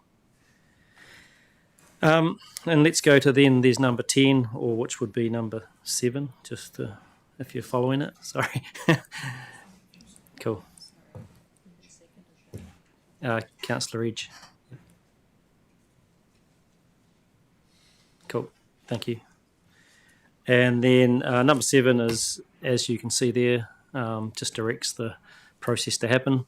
I'll move that again. Happy to move that. Councillor Councillor Edge, sorry. Second it. All those in favour, please say aye. Any against? That's carried. Thank you. Craig. And I don't think we have Sorry, to. Chair. Yeah, sorry, Dion. That was just yes. I was just going to say this is yes, it was just yes, and that's where that youth internship potential opportunity could be teased out. Yeah, maybe we'll take a note on that, and so we can follow that up with a bit more work, because we don't quite know what it means at the moment. Happy? So we'll take a secretarial note about the internship to follow up. Cool. And I think that's it for that paper. That's all we have to do, because the other resolutions related to the other options. So thank you, everybody. And look, that'll be great to share with the youth Rōpū that there's some movement there, and we can progress that going forward. So thanks, everyone, for their patience and, like I said, for the work on that going forward. Let's go to 8.3. Feels like we have been here for hours, but 8.3. So this is our Plan Change 7, and a very important milestone for sure for this council. So Zella, I know you're coming to the table. And what I'll suggest we do is we'll get through this. We've got one more paper, which is the Wilding Pines funding, and then we'll have a quick break after that before we move into anything else. But thank you, Zella. I'll leave it to you to introduce it, and then we'll come back for any questions. Thank you. Kia ora, councillors. I'm here today to give you the opportunity to roll Plan Change 7 into our Land and Water Regional Plan. That will give us one fully operative regional plan, which has been a long time coming. We'll be operating then under one set of provisions. At the moment, our consents compliance teams are using the original Land and Water Plan and the decisions version of Plan Change 7. So this is our chance to bring everything into one place and make it much cleaner and easier for our staff and stakeholders to understand their requirements for forestry activities in particular. As you'll be aware, we notified Plan Change 7 in 2019. Following the resolution of 4 out of 5 of the appeals, it was made partially operative in September 2023. We've managed to reach a mediated solution on the final appeal, so we can now make the Land and Water Plan fully operative. Just a couple of things to note within the report. Within paragraph 17, there's a typo. It should say 5.74, not 7.74. On attachment 8.3.1, right at the top, there's a comment about strike-through. There is no strike-through. The provisions will be inserted into the plan. There's nothing to be deleted. And in the next steps table, against the 1st of March date, the text should say the 10th of March, not the 10th of February. So, any questions? Thank you, Zella. Greg. Yeah, pretty simple. I think I know the answer, but I've got to ask it anyway. So in light of the fact that we deferred the regional policy statement because it had elements of water in it, is there any relevance to this having previously been signed off water parts in it? Does there any impact by what the government have told us or what they've done to date with that? No, this is further through the process to be impacted by those changes. Any other questions? Yeah, Councillor Ridge. Thank you. Just related to page 54, where it describes the conditions that are being imposed on this. There's a list of 5 there. My query was, for me, there's a few things that are missing in the conditions, and I just wondered if they were the things that I'll read the 3 of them out, whether or not that they are actually covered in the assessment process of an application through some other means. One of them was there was no reference in those conditions about setbacks from waterways. The second one is there are what are the setback conditions for areas of significant biodiversity? And the third one, there's no mention of management or control of wild animals such as deer, pigs and goats within forestry areas. In the first instance, I'd just like to note that we can't change this now. It is what it is. However, in terms of setbacks for both of those kinds of things, those are covered under the National Environmental Standards for Commercial Forestry. These rules relate to plantation forestry / commercial forestry. In terms of the animal control, that isn't really a RMA function. It more fits under Biosecurity Act. But given these rules are mostly related to commercial forestry, it really is the commercial foresters in their best interests to manage those things. Thanks, Ella. Any other questions from councillors? Councillor East. Not a question, but more of a statement as chair of that. Could we, David, maybe we could leave that to the debate, you can move the resolution. Happy for you to do that, and then you can go for it because we can let Zella go then. Is that all right? Sorry. Yep. Any other questions, councillors? Doesn't look like it. Cool. Thanks, Ella. So, David, if you're happy, you want to move? Cool. And any seconder for that? Councillor Sunkel, thank you. Where you go, David. Thank you. Look, as chair of that committee, we were charged to effectively give advice to the forestry group. We had a number of meetings trying to get to a position where we could all agree, and finally it was a case of instructing our legal counsel through the chief executive to try and reach a compromise on the final points that were holding the implementation of Plan Change 7 up.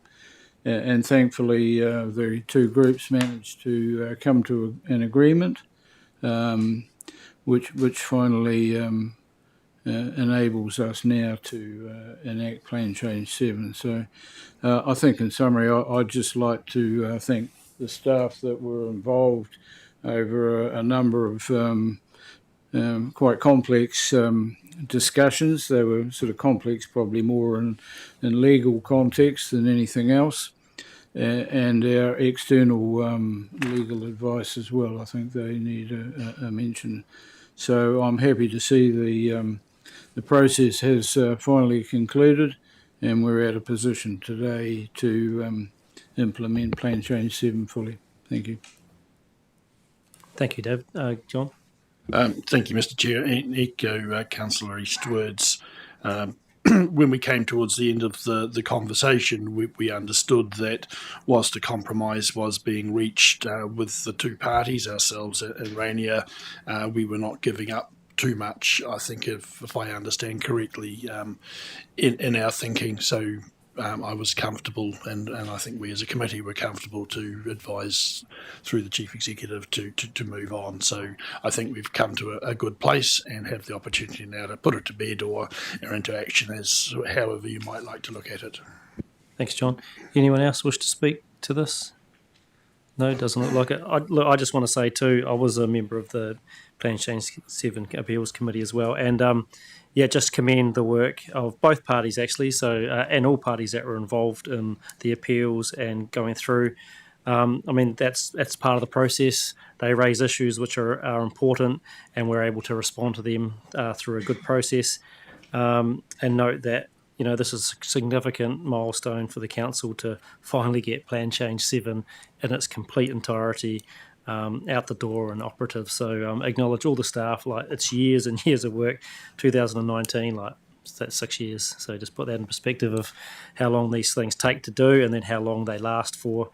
And I know, if you look at what else Plan Change 7 does and some of the other appeals there, there's significant things in there about protecting our environment and improving water quality and water quantity. So just acknowledging that, as well as the challenges that it puts for the community and our land users and resource users in a positive sense to all get things better. So thank you to the staff. Happy to put this to the vote. All those in favour, please say aye. Any against? That's carried. Yeah. So abstentions from Councillor Robinson and Councillor Scott, and Claire is not here at the moment. So that's all good. So just note those abstentions. Thank you. And that's carried. Thank you, and well done, staff. You can get that out 10th of March online and get it done. Good. Thank you. Okay, we're going to go to 8.5 now, which is a supplementary paper. So that's this little extra bit that you would have got sent around if you've got a hard copy there.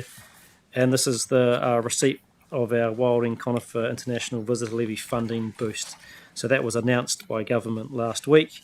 This is a bit of a sort of process that we have to go to accept that funding, to bring it into council, and so our staff can get on and doing the good work that they need to do out there. Who is anyone speaking to this? Sorry. Happy for you to introduce it and give us a bit more background. Kia ora and thank you, Chair. This is a nice straightforward paper. I know you've had a long day, so I might take it as read, and happy to answer any questions. Cool, thank you. Are there any questions, councillors, on this one? Vicky. Just one, which is under paragraph 11, it says that it must be spent by the 30th of June 2025. And I'm just wondering how plausible, is that doable? And I guess what happens if we don't manage to spend it by that time? Very achievable. We had allowed for the fact that we may receive some funding at this time of year, and had phased our program of work to give us space to deliver what might come through. So we're in a good space to deliver it. Yeah. Thanks, Vicky. Councillor Scott. Yeah, just Carl, does that, a rhetorical question almost, does it help our capability in maintaining our capability to be able to do this once extra funding comes in or new funding comes in the second half of the year? So the thing that we were concerned about was capability, people to do the job. Does this help with that? It does provide a continuity of work for contractors. So again, we're in a good spot in that space, and that we're able to immediately, I mentioned before, we'd phased our work so that we brought a lot of it forward. We'd relied on this coming through. Its arrival has put us in a good place. Thanks, Carl. Grant? Just quickly, Carl, obviously capacity is something that you think is achievable. In terms of accountability and reporting, do we have to report to the Minister, or what's the means of reporting in terms of contract management and verification that work's been done? Through the Chair, we have standard reporting requirements as a part of the National Programme of Work. A separate report is provided as a part of that at the end of the financial year to MPI. They then, through MPI, go back to DOC. Thank you. Ian? I note the LINS funding is specifically for Farintosh, and that this money is for a variety of locations. Does that is there another breakdown of specificity under this, which is a condition of this money, or is there a degree of flexibility for you to be able to do your job the way you see best fit? Through the chair, the way that this is put together is at the beginning of the financial year, when we put together our operational plan to MPI, we outline a list of operations that we recommend we deliver within the available resource package. We also outline all of the work operations that are going to be deferred.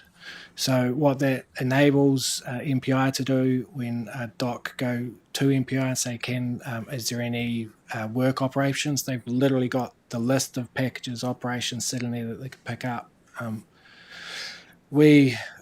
MPI have come to us and said, what would you open in those deferred operations?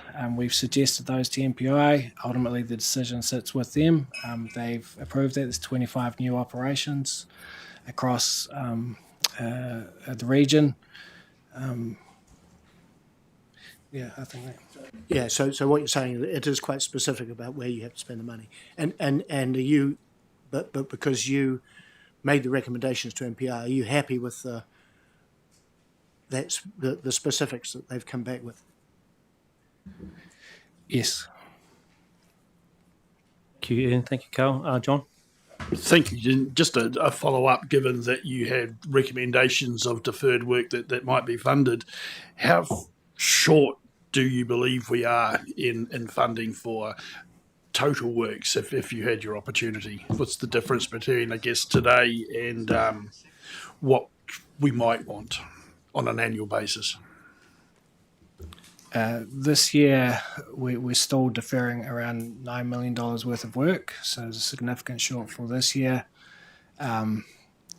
There's a compounding nature to that in terms of you multiply that by 1.3 in terms of the cost of that next financial year, and I think next year there's another $6 million of deferred work on top of that.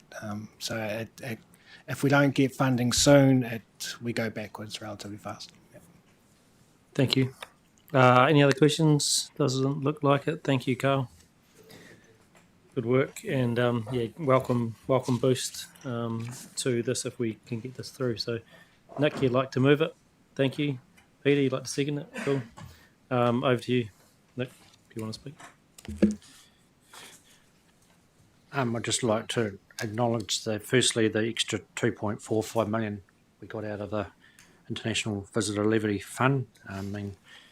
Did hear a wee rumour a while ago that we were going to get something. It was just how much, and we're very grateful for this. But as Carl has alluded to, we do need more. But we hopefully can work on that going forward. And I do also acknowledge the other funding that we received during the year, giving us a total of around 8.372 million. And do also acknowledge that the fact we've got $9 million worth of deferred funding from last year and probably another 7 for next year. So our challenges are not over going forward, but we do acknowledge the funding we've had to date. I'd just like to also thank our staff who make this program happen, and also our contractors who have the staff on the ground. And it's great to have this funding to be able to keep them gainfully employed, and we don't lose those expertise, because that takes quite a lot to train people up to undertake this program. So I'm fully supportive of this motion. Thank you, Nick. Peter, you want to speak? Cool. Anyone else wish to speak? I think we might be at the end, so there you go, Peter. Just go for it. Look, I'd just like to acknowledge the work that Stephen and his team have been doing in this area, because it's about the pressure that we keep putting on and the opportunity to do that, and then the collaboration also with Linton Dock and the ability to get their ministers to have a look at what they've done, and also just really acknowledge Councillor Woody's like a dog with a bone with this stuff. He just won't leave it alone, which is exactly what we need. But I think also just to acknowledge the highlight of, hey, this isn't the end of the game here. This isn't even the start of the end. We just need to keep at this. So yeah, it's good to see this money, Chair, but we really need to keep at it. Thank you. All good. So anyone else? I think we'll put it to the vote. All those in favour, please say aye. Aye. Any against? That's carried. Thank you. Well done. And Peter and Nick have said, well done, Stephen, Carl, and the team. Like I said, welcome boost to that program, which we know needs it. So, and appreciate that coming from government. So, thank you. We're going to treat them differently. I'm going to suggest we have a slight break now. We've been pumping through for another couple of hours, and we've done our major decisions, which is really good. And we're just going to move on to our items of information. So, have a quick break. I reckon 10 minutes.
Kia ora, welcome back. We're back live here at the council meeting. So we're on to 9.1.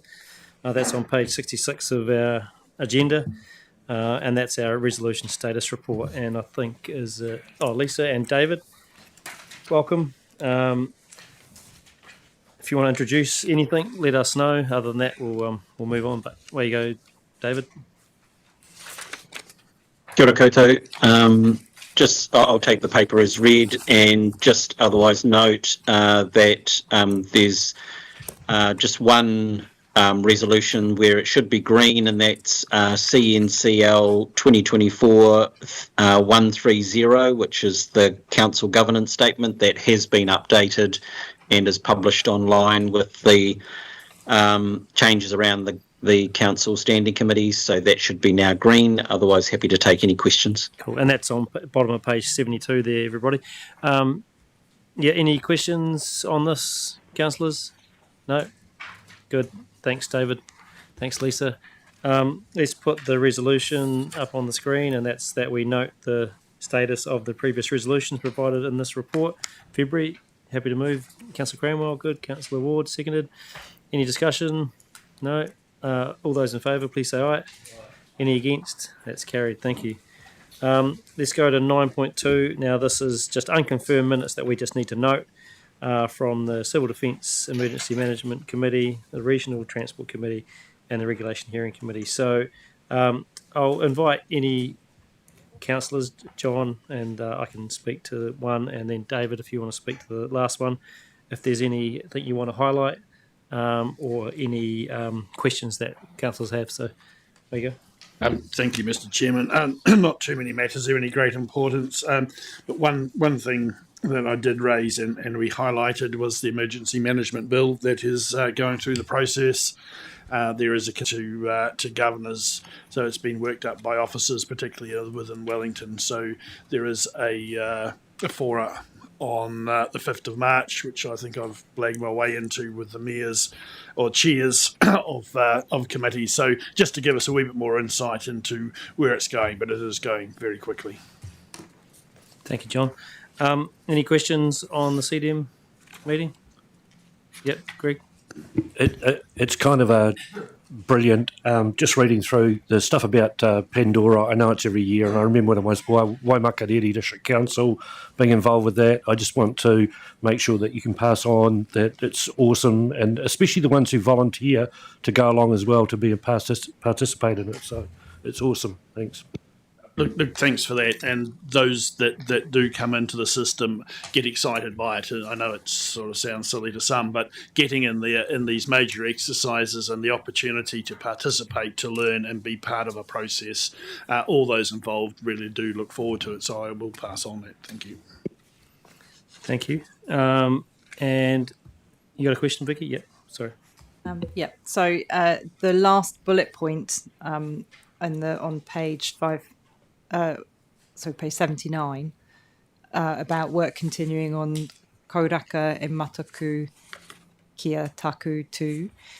Don't be scared, be prepared, on the online campaign about understanding and managing the potential psychosocial impacts of earthquakes, and that's not able to be funded in part this year as it was last year. So I'm just wondering why the change, because it sounds like a important behaviour change or social support project. Yeah, and happy for Stephen to answer that. Where you go, Stephen. Through the chair, thanks very much for the question, Councillor. So the AF8 program is a collaboration between the 6 CDM groups in the South Island and central government, so EQC and NEMA. It's about a $500,000 program, and that particular piece of work, the central government funding for that is eased off, not Environment Canterbury's or any of the other CDM groups across the South Island. So they've essentially had to cut their cloth accordingly, and unfortunately, that's the program that's been reduced in terms of priority. Thanks, Stephen. Thanks, Vicky. Any other questions on that one? No? I'll just highlight some of the Regional Transport Committee points. The real key discussion we had actually is in 9.2, which is around getting ready for the next regional land transport planning from 27 to 2037.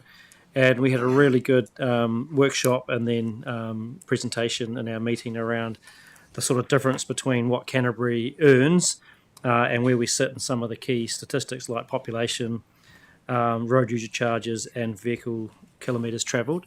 So we sit at around 13-14% nationally of those things, but under the last GPS we only got 5 or 6% of the funding nationally. So that really was quite good for the mayors who were in the room at the Regional Transport Committee and myself to really get that hammered into us, that's the really big issue. It's about getting proportionality of the funding nationally and about us coming up with those good ideas that are going to attract that funding. So there was a bit of twofold discussion there. So that was a really good discussion, and I know that it had an impact on the mayoral forum the next day because that was mentioned 3 or 4 or 5 times, and in particular to when James Meagher was in the room. So that was good, and I think he's Associate Transport, is that right? So that was good. So yeah, that's the main discussion there, but happy to take any other questions on the Regional Transport Committee. If not, move on. And David, do you want to talk about the Regional Hearing Committee? Committee. Oh, sorry, Regulation Hearing Committee, sorry. Yeah. Yes,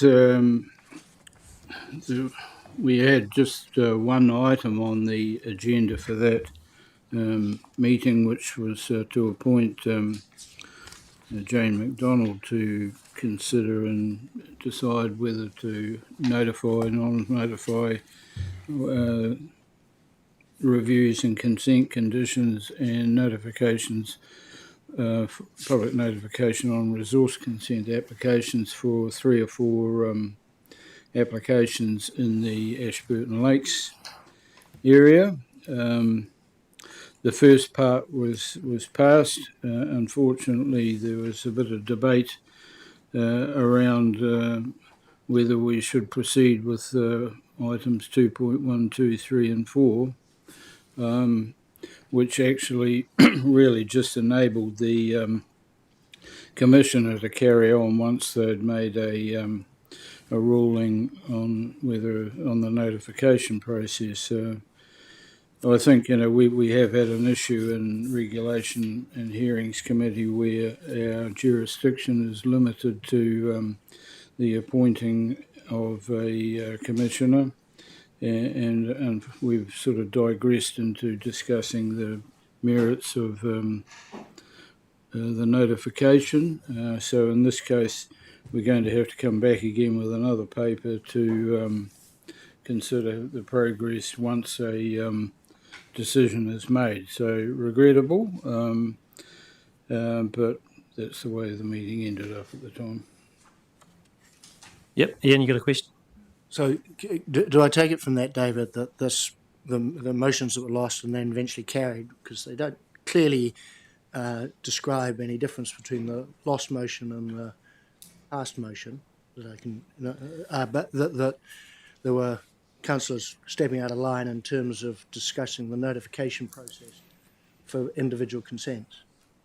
Yes, well, I have to say, reading the motion myself, I had to read it several times to sort of follow the intent of what was intended. And so what was intended was for the Commissioner to make a decision on non-notification or public notification of the reviews of consent conditions and non-notification, limited or public notification of resource consent applications in that area. So following that decision, a decision being made, there were some options as to how the Commissioner would have proceeded. If the decision was not to notify a consent review under Section 130 of the Act, to consider or decide the consent review under Section 132 of the Act, or if they decided to publicly notify, there was a different process, or not to notify the consent, or a process under limited notification. So I thought at the time it was pretty straightforward that we appoint a Commissioner to hear the application, and following whatever decision she made to progress the applications in line with whatever decision was made. And as I've sort of said on a number of occasions, we are at that meeting with our prime and only function to appoint the commissioner. So our jurisdiction is limited to the ability or otherwise of that commissioner. In this debate, yes, there was some discussion around whether the commissioner had appropriate mana whenua experience. And I do note that since last week's meeting, staff are now including in their report on the appropriateness of a commissioner, they are including their mana whenua experience, if any, which perhaps if we'd had it in this particular case, we may not have gone down a different track. But as I said, it was unfortunate that we split it up, and we're going to have to come back with another report to eventually process these applications. Thanks, David. Thanks, Ian. Just to clarify, I don't think any councillors stepped out of line. What we were asking for was just a two-step process, because that's what was outlined in the paper. There was Resolution 1 and then Resolution 2, and there was sufficient concern in the room that 4 councillors didn't support Resolution 2 being passed. So that's all we did, and staff assured us that it could be broken up like that. So that's what happened. There was no stepping out of line. It was part of the process that we could vote on, so that's what happened, and that was based on the debate that we had on Resolution 2. That's my perspective on it. But thank you, David. Thank you, Ian. Any other questions? Thank you. So we'll put the resolution up that we note the minutes from those different meetings, and thanks for the discussion and the questions on that, and thanks for those councillors that are involved in those committees. I'm happy to move it. Oh, should I do that? Maybe not. But actually, I'll go to Grant. You happy to move it? And a seconder? Yep. Councillor Burns, thank you. Any discussion? All those in favour, please say aye. Aye. Any against? And that's carried. Thank you. So number 9.2. 9.3. Sorry. We're getting on to the Chair's report. So it's been a lot happening since the end of last year, our last council meeting, and this council meeting, as you can see outlined in the report. Happy to invite councillors that are involved in anything there to speak. I will just say, and I know Jan is keen to speak about his experiences for Waitangi Day, but just really appreciative of the councillors that did come over to Onuku. You can see them listed there. It was a really good day, and I have communicated with Tainui, the chair of Onuku, to give our thanks, not formally, but I did it through an email and just said thanks for the day, because we noted it in our chair's runanga email that went out. So I just responded to a comment he made. So yeah, really good day over there.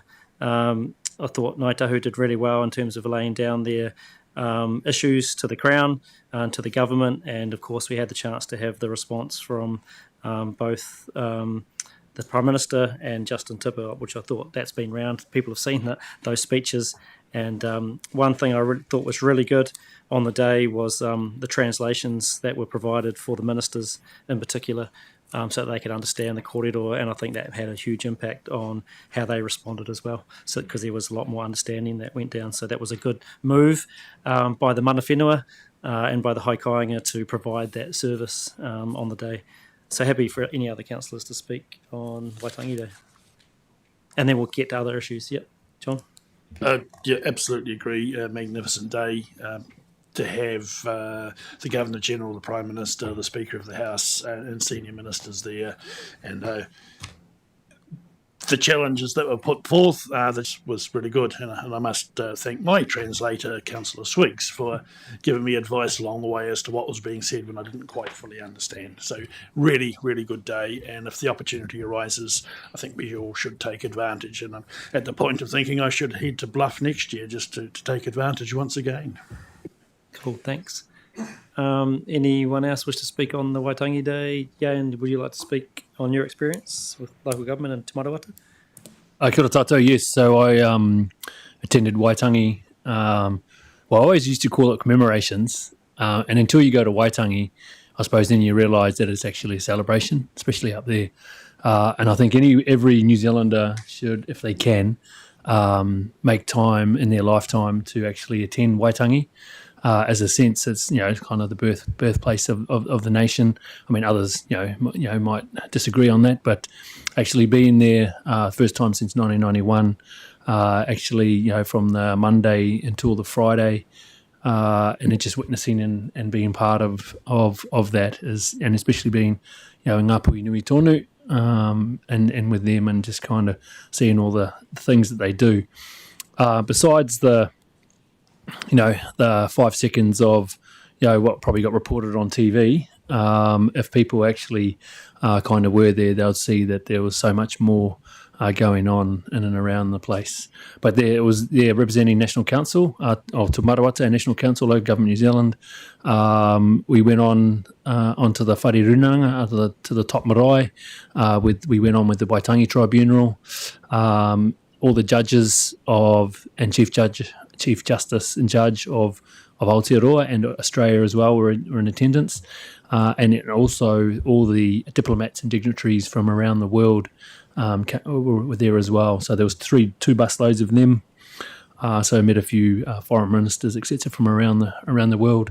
So that was pretty amazing, actually going in with the Waitangi Tribunal, and then the calibre of speakers and speaking on Te Whare Runanga in itself was a exceptional experience for myself, knowing that it's been there for 50 years and thinking about all the discussions and the debates that had happened on that marae, upper marae as well.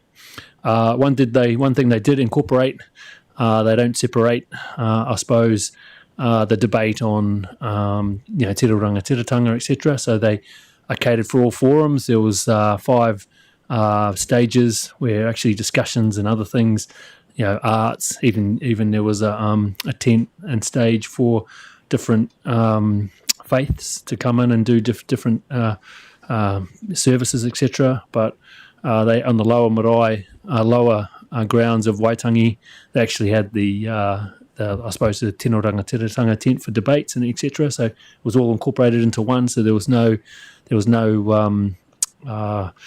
would you protest or anything, because it was all incorporated into one event. I spoke on the Te Whare Runanga. I also spoke in 2 other areas regarding not only National Council but also Environment Canterbury work and things that happen in regional councils. And then besides that, on the day itself, Waitangi, I went to the dawn service, and that was pretty emotional and pretty moving. The President of Local Government New Zealand did a prayer as well. So Sam Broughton was up on stage, and he I don't know if people watched the service on national TV, but he did a service as well. And then Local Government New Zealand supplied breakfast for 2,000 people that morning as well. So it was a pretty long day. And then for the rest of the, from the afternoon onwards, I got to spend time with the other 50,000. That was my estimate. If people don't know, in Waitangi, you cross the bridge. It's a 1-lane bridge, but it's quite long. And it took me 15 minutes to go one way and probably 25 minutes to go the other. That's how jam-packed it was. But once again, if you ever get a chance to get up there, I would do it. So that's my report back. Chair Pauling. Kia ora. And just another mention, one of the other things about Waitangi Day, Onaku, of course, and thanks, Jan, for that, and good encouragement for all of us to experience Waitangi up in sent letters to all of those new ministers that had their portfolios changed or were made new ministers. And so it was good to have James at Onaku. And then since then, if you go to 14, 15 and 16, we had him at the Mayoral Forum, as I mentioned earlier on. And so just to give a quick note about that, you'll see there in 15 the key topics that we discussed. One of them was around the future sort of regional local governance. So that's a discussion that we've been having. I've heard that it was the most mature discussion that the Mayoral Forum's had for a while, said by Mayoral Forum members. And so that led to quite a good outcome in terms of the regional CEs doing some work to bring back to the Mayoral Forum in May, looking at those issues and options. We also, of course, updated everyone about the Canterbury Water Management Strategy Zone Committee review. And again, May is a key meeting, which is the next Mayoral Forum meeting, where that will come back, plus that other work, as well as work around the Business Canterbury economic priorities and the regional deals work, just so you know. So there's quite a big meeting in May, but we will be well briefed on some of those things as that comes through Environment Canterbury as well. So that's our intention in the next month or so. Also, Greater Christchurch Partnership, Vicky was online and Grant was there as well. Pretty interesting meeting, but one thing that did happen is we agreed to review the form, function and focus of the partnership. So that's coming back, I think, either to the next meeting or the one after, but the next meeting is in March. So it's coming up pretty soon.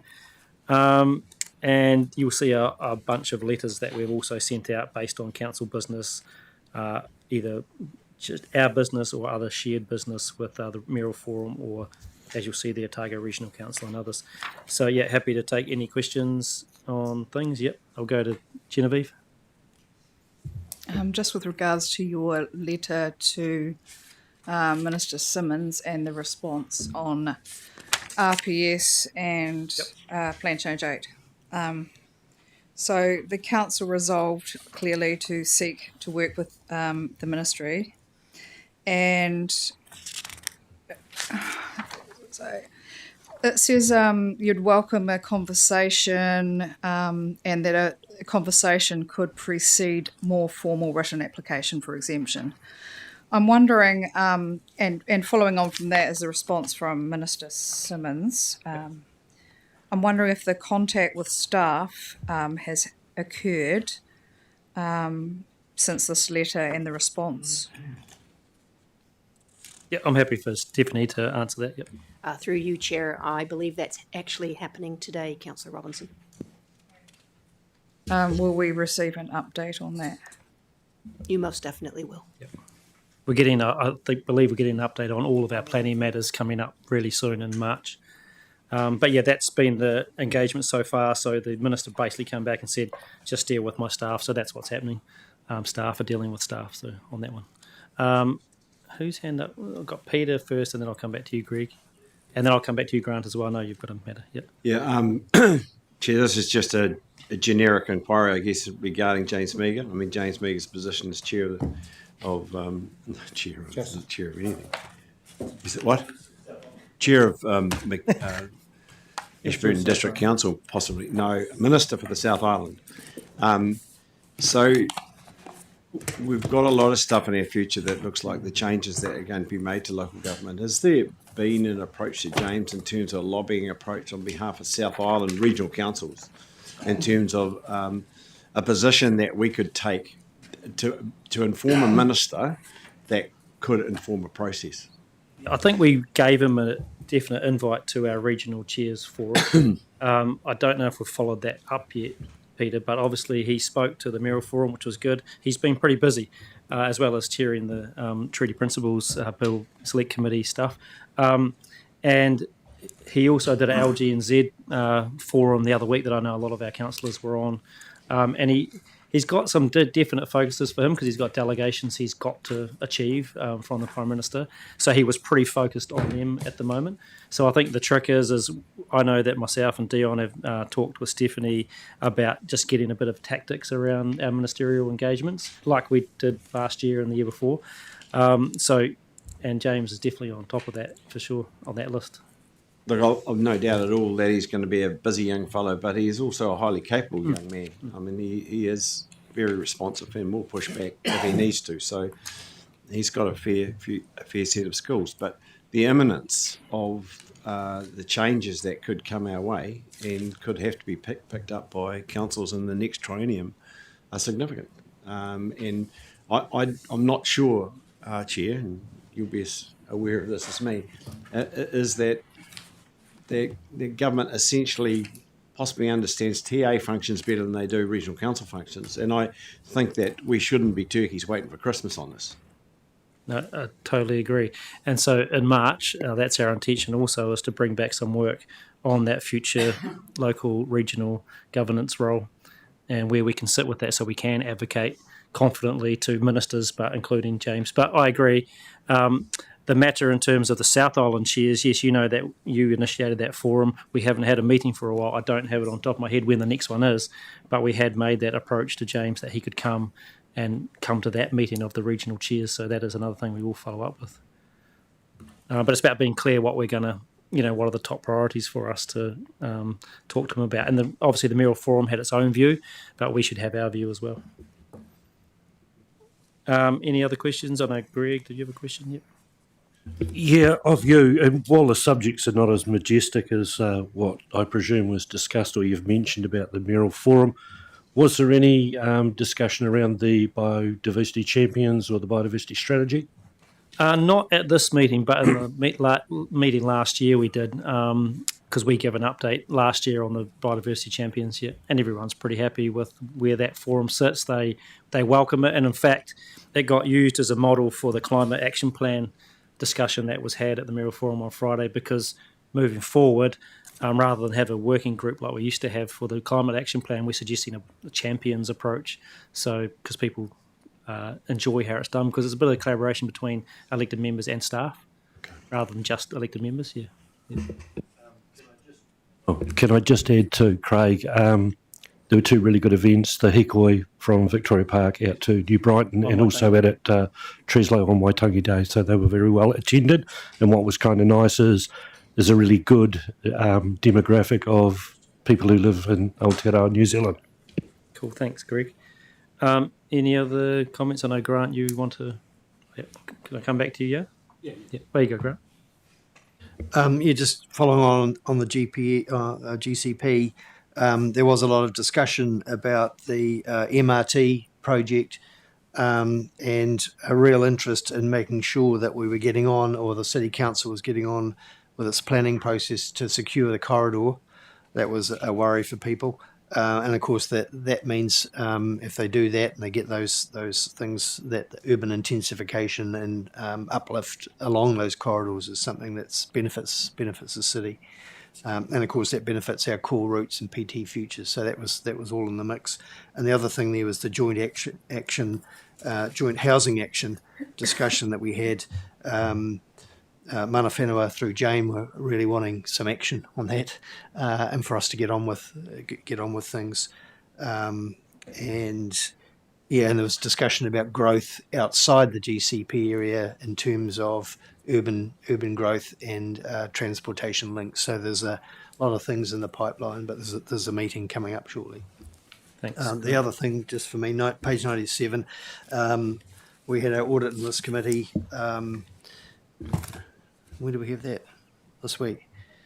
Yeah, Stephen, it's just noting that, so that's just Michael and Carolyn joined. Yeah, so that's just noting that Michael Rondell attended his first chairing meeting, and then Carolyn Risk attended as well. They were extremely useful and helpful at the meeting, and had some good thoughts, and so I think they worked really well. And of course, Graham McGlynn sitting in, providing a bit of guidance.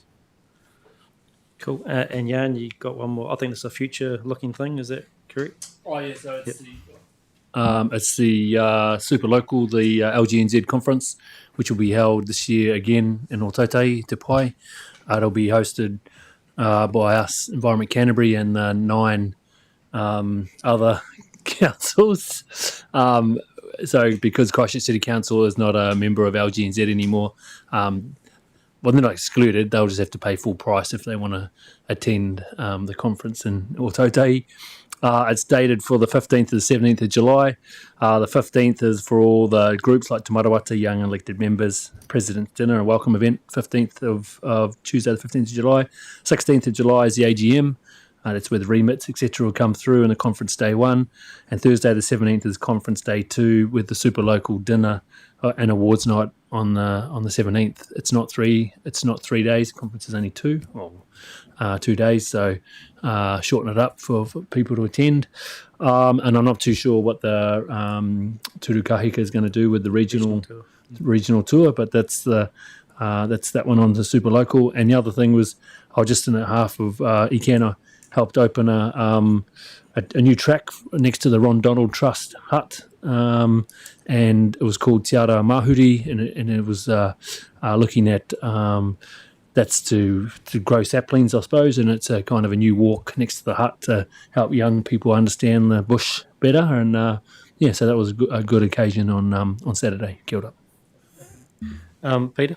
Yeah, I think it'd be worth, in terms of the regional tour, I think South and Otago put their hand up and they're quite happy to do that. I think someone just needs to tap them on the shoulder again, and they were thinking about flying into Queenstown and then taking those people from there back up around the lakes and back to Christchurch. Yeah, I understand Turu Kahika is working with those two councils to get that set up. So thanks, Peter. Any other questions? I think that's it. So could someone move and seconder for the receiving of the report? Yeah, move. Councillor Cranwell, seconded. Councillor Ward, thank you. All those in favour, please say aye. Any against? That's carried. Thank you. Okay. Yep. The report's all great and everything, but some of the letters that was sent to ministers, I wish they had been put before us before they were sent. Just some of the content in them, I find that council was listed in one of the letters to say they had a viewpoint on something when it actually wasn't council, it was staff. And so I'm not happy with some of the letters going forward. So I will abstain on this, please. Cool. Thank you. It's a tricky fine line that we have to play sometimes when you have to do things like when the letters went out for the ministers to congratulate them, just got to get on with it. But I do read them pretty carefully and try to work that through and understand where it comes from. So thank you. All good. Let's go. We're going to go into Public Excluded. So that's Resolution 10 on page 112. So do I have a mover? Peter, and seconder, Councillor Edge. Thank you. All those in favour, please say aye. Any against? So we're going to go into Public Excluded. We'll just do our stuff with the technology and then come back in a minute.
Great. So we're back live.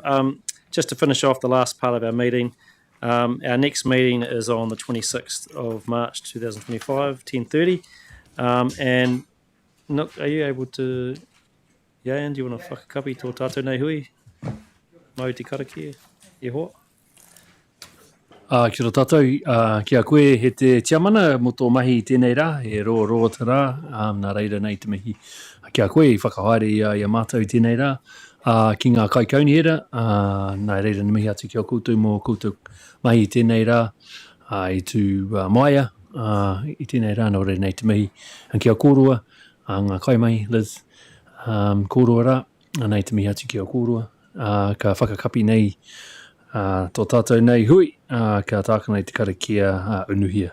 Unuhia, unuhia. Unuhia ki te urutapanui a tāne, kia wāte, kia māma, te kākau, te tinana, te wairua, he tiara taka tū, koia rā e roko, whakairi ake, ki ruka kia tīna, haumi e hui e, te tāki e, kia ora. Thanks everybody.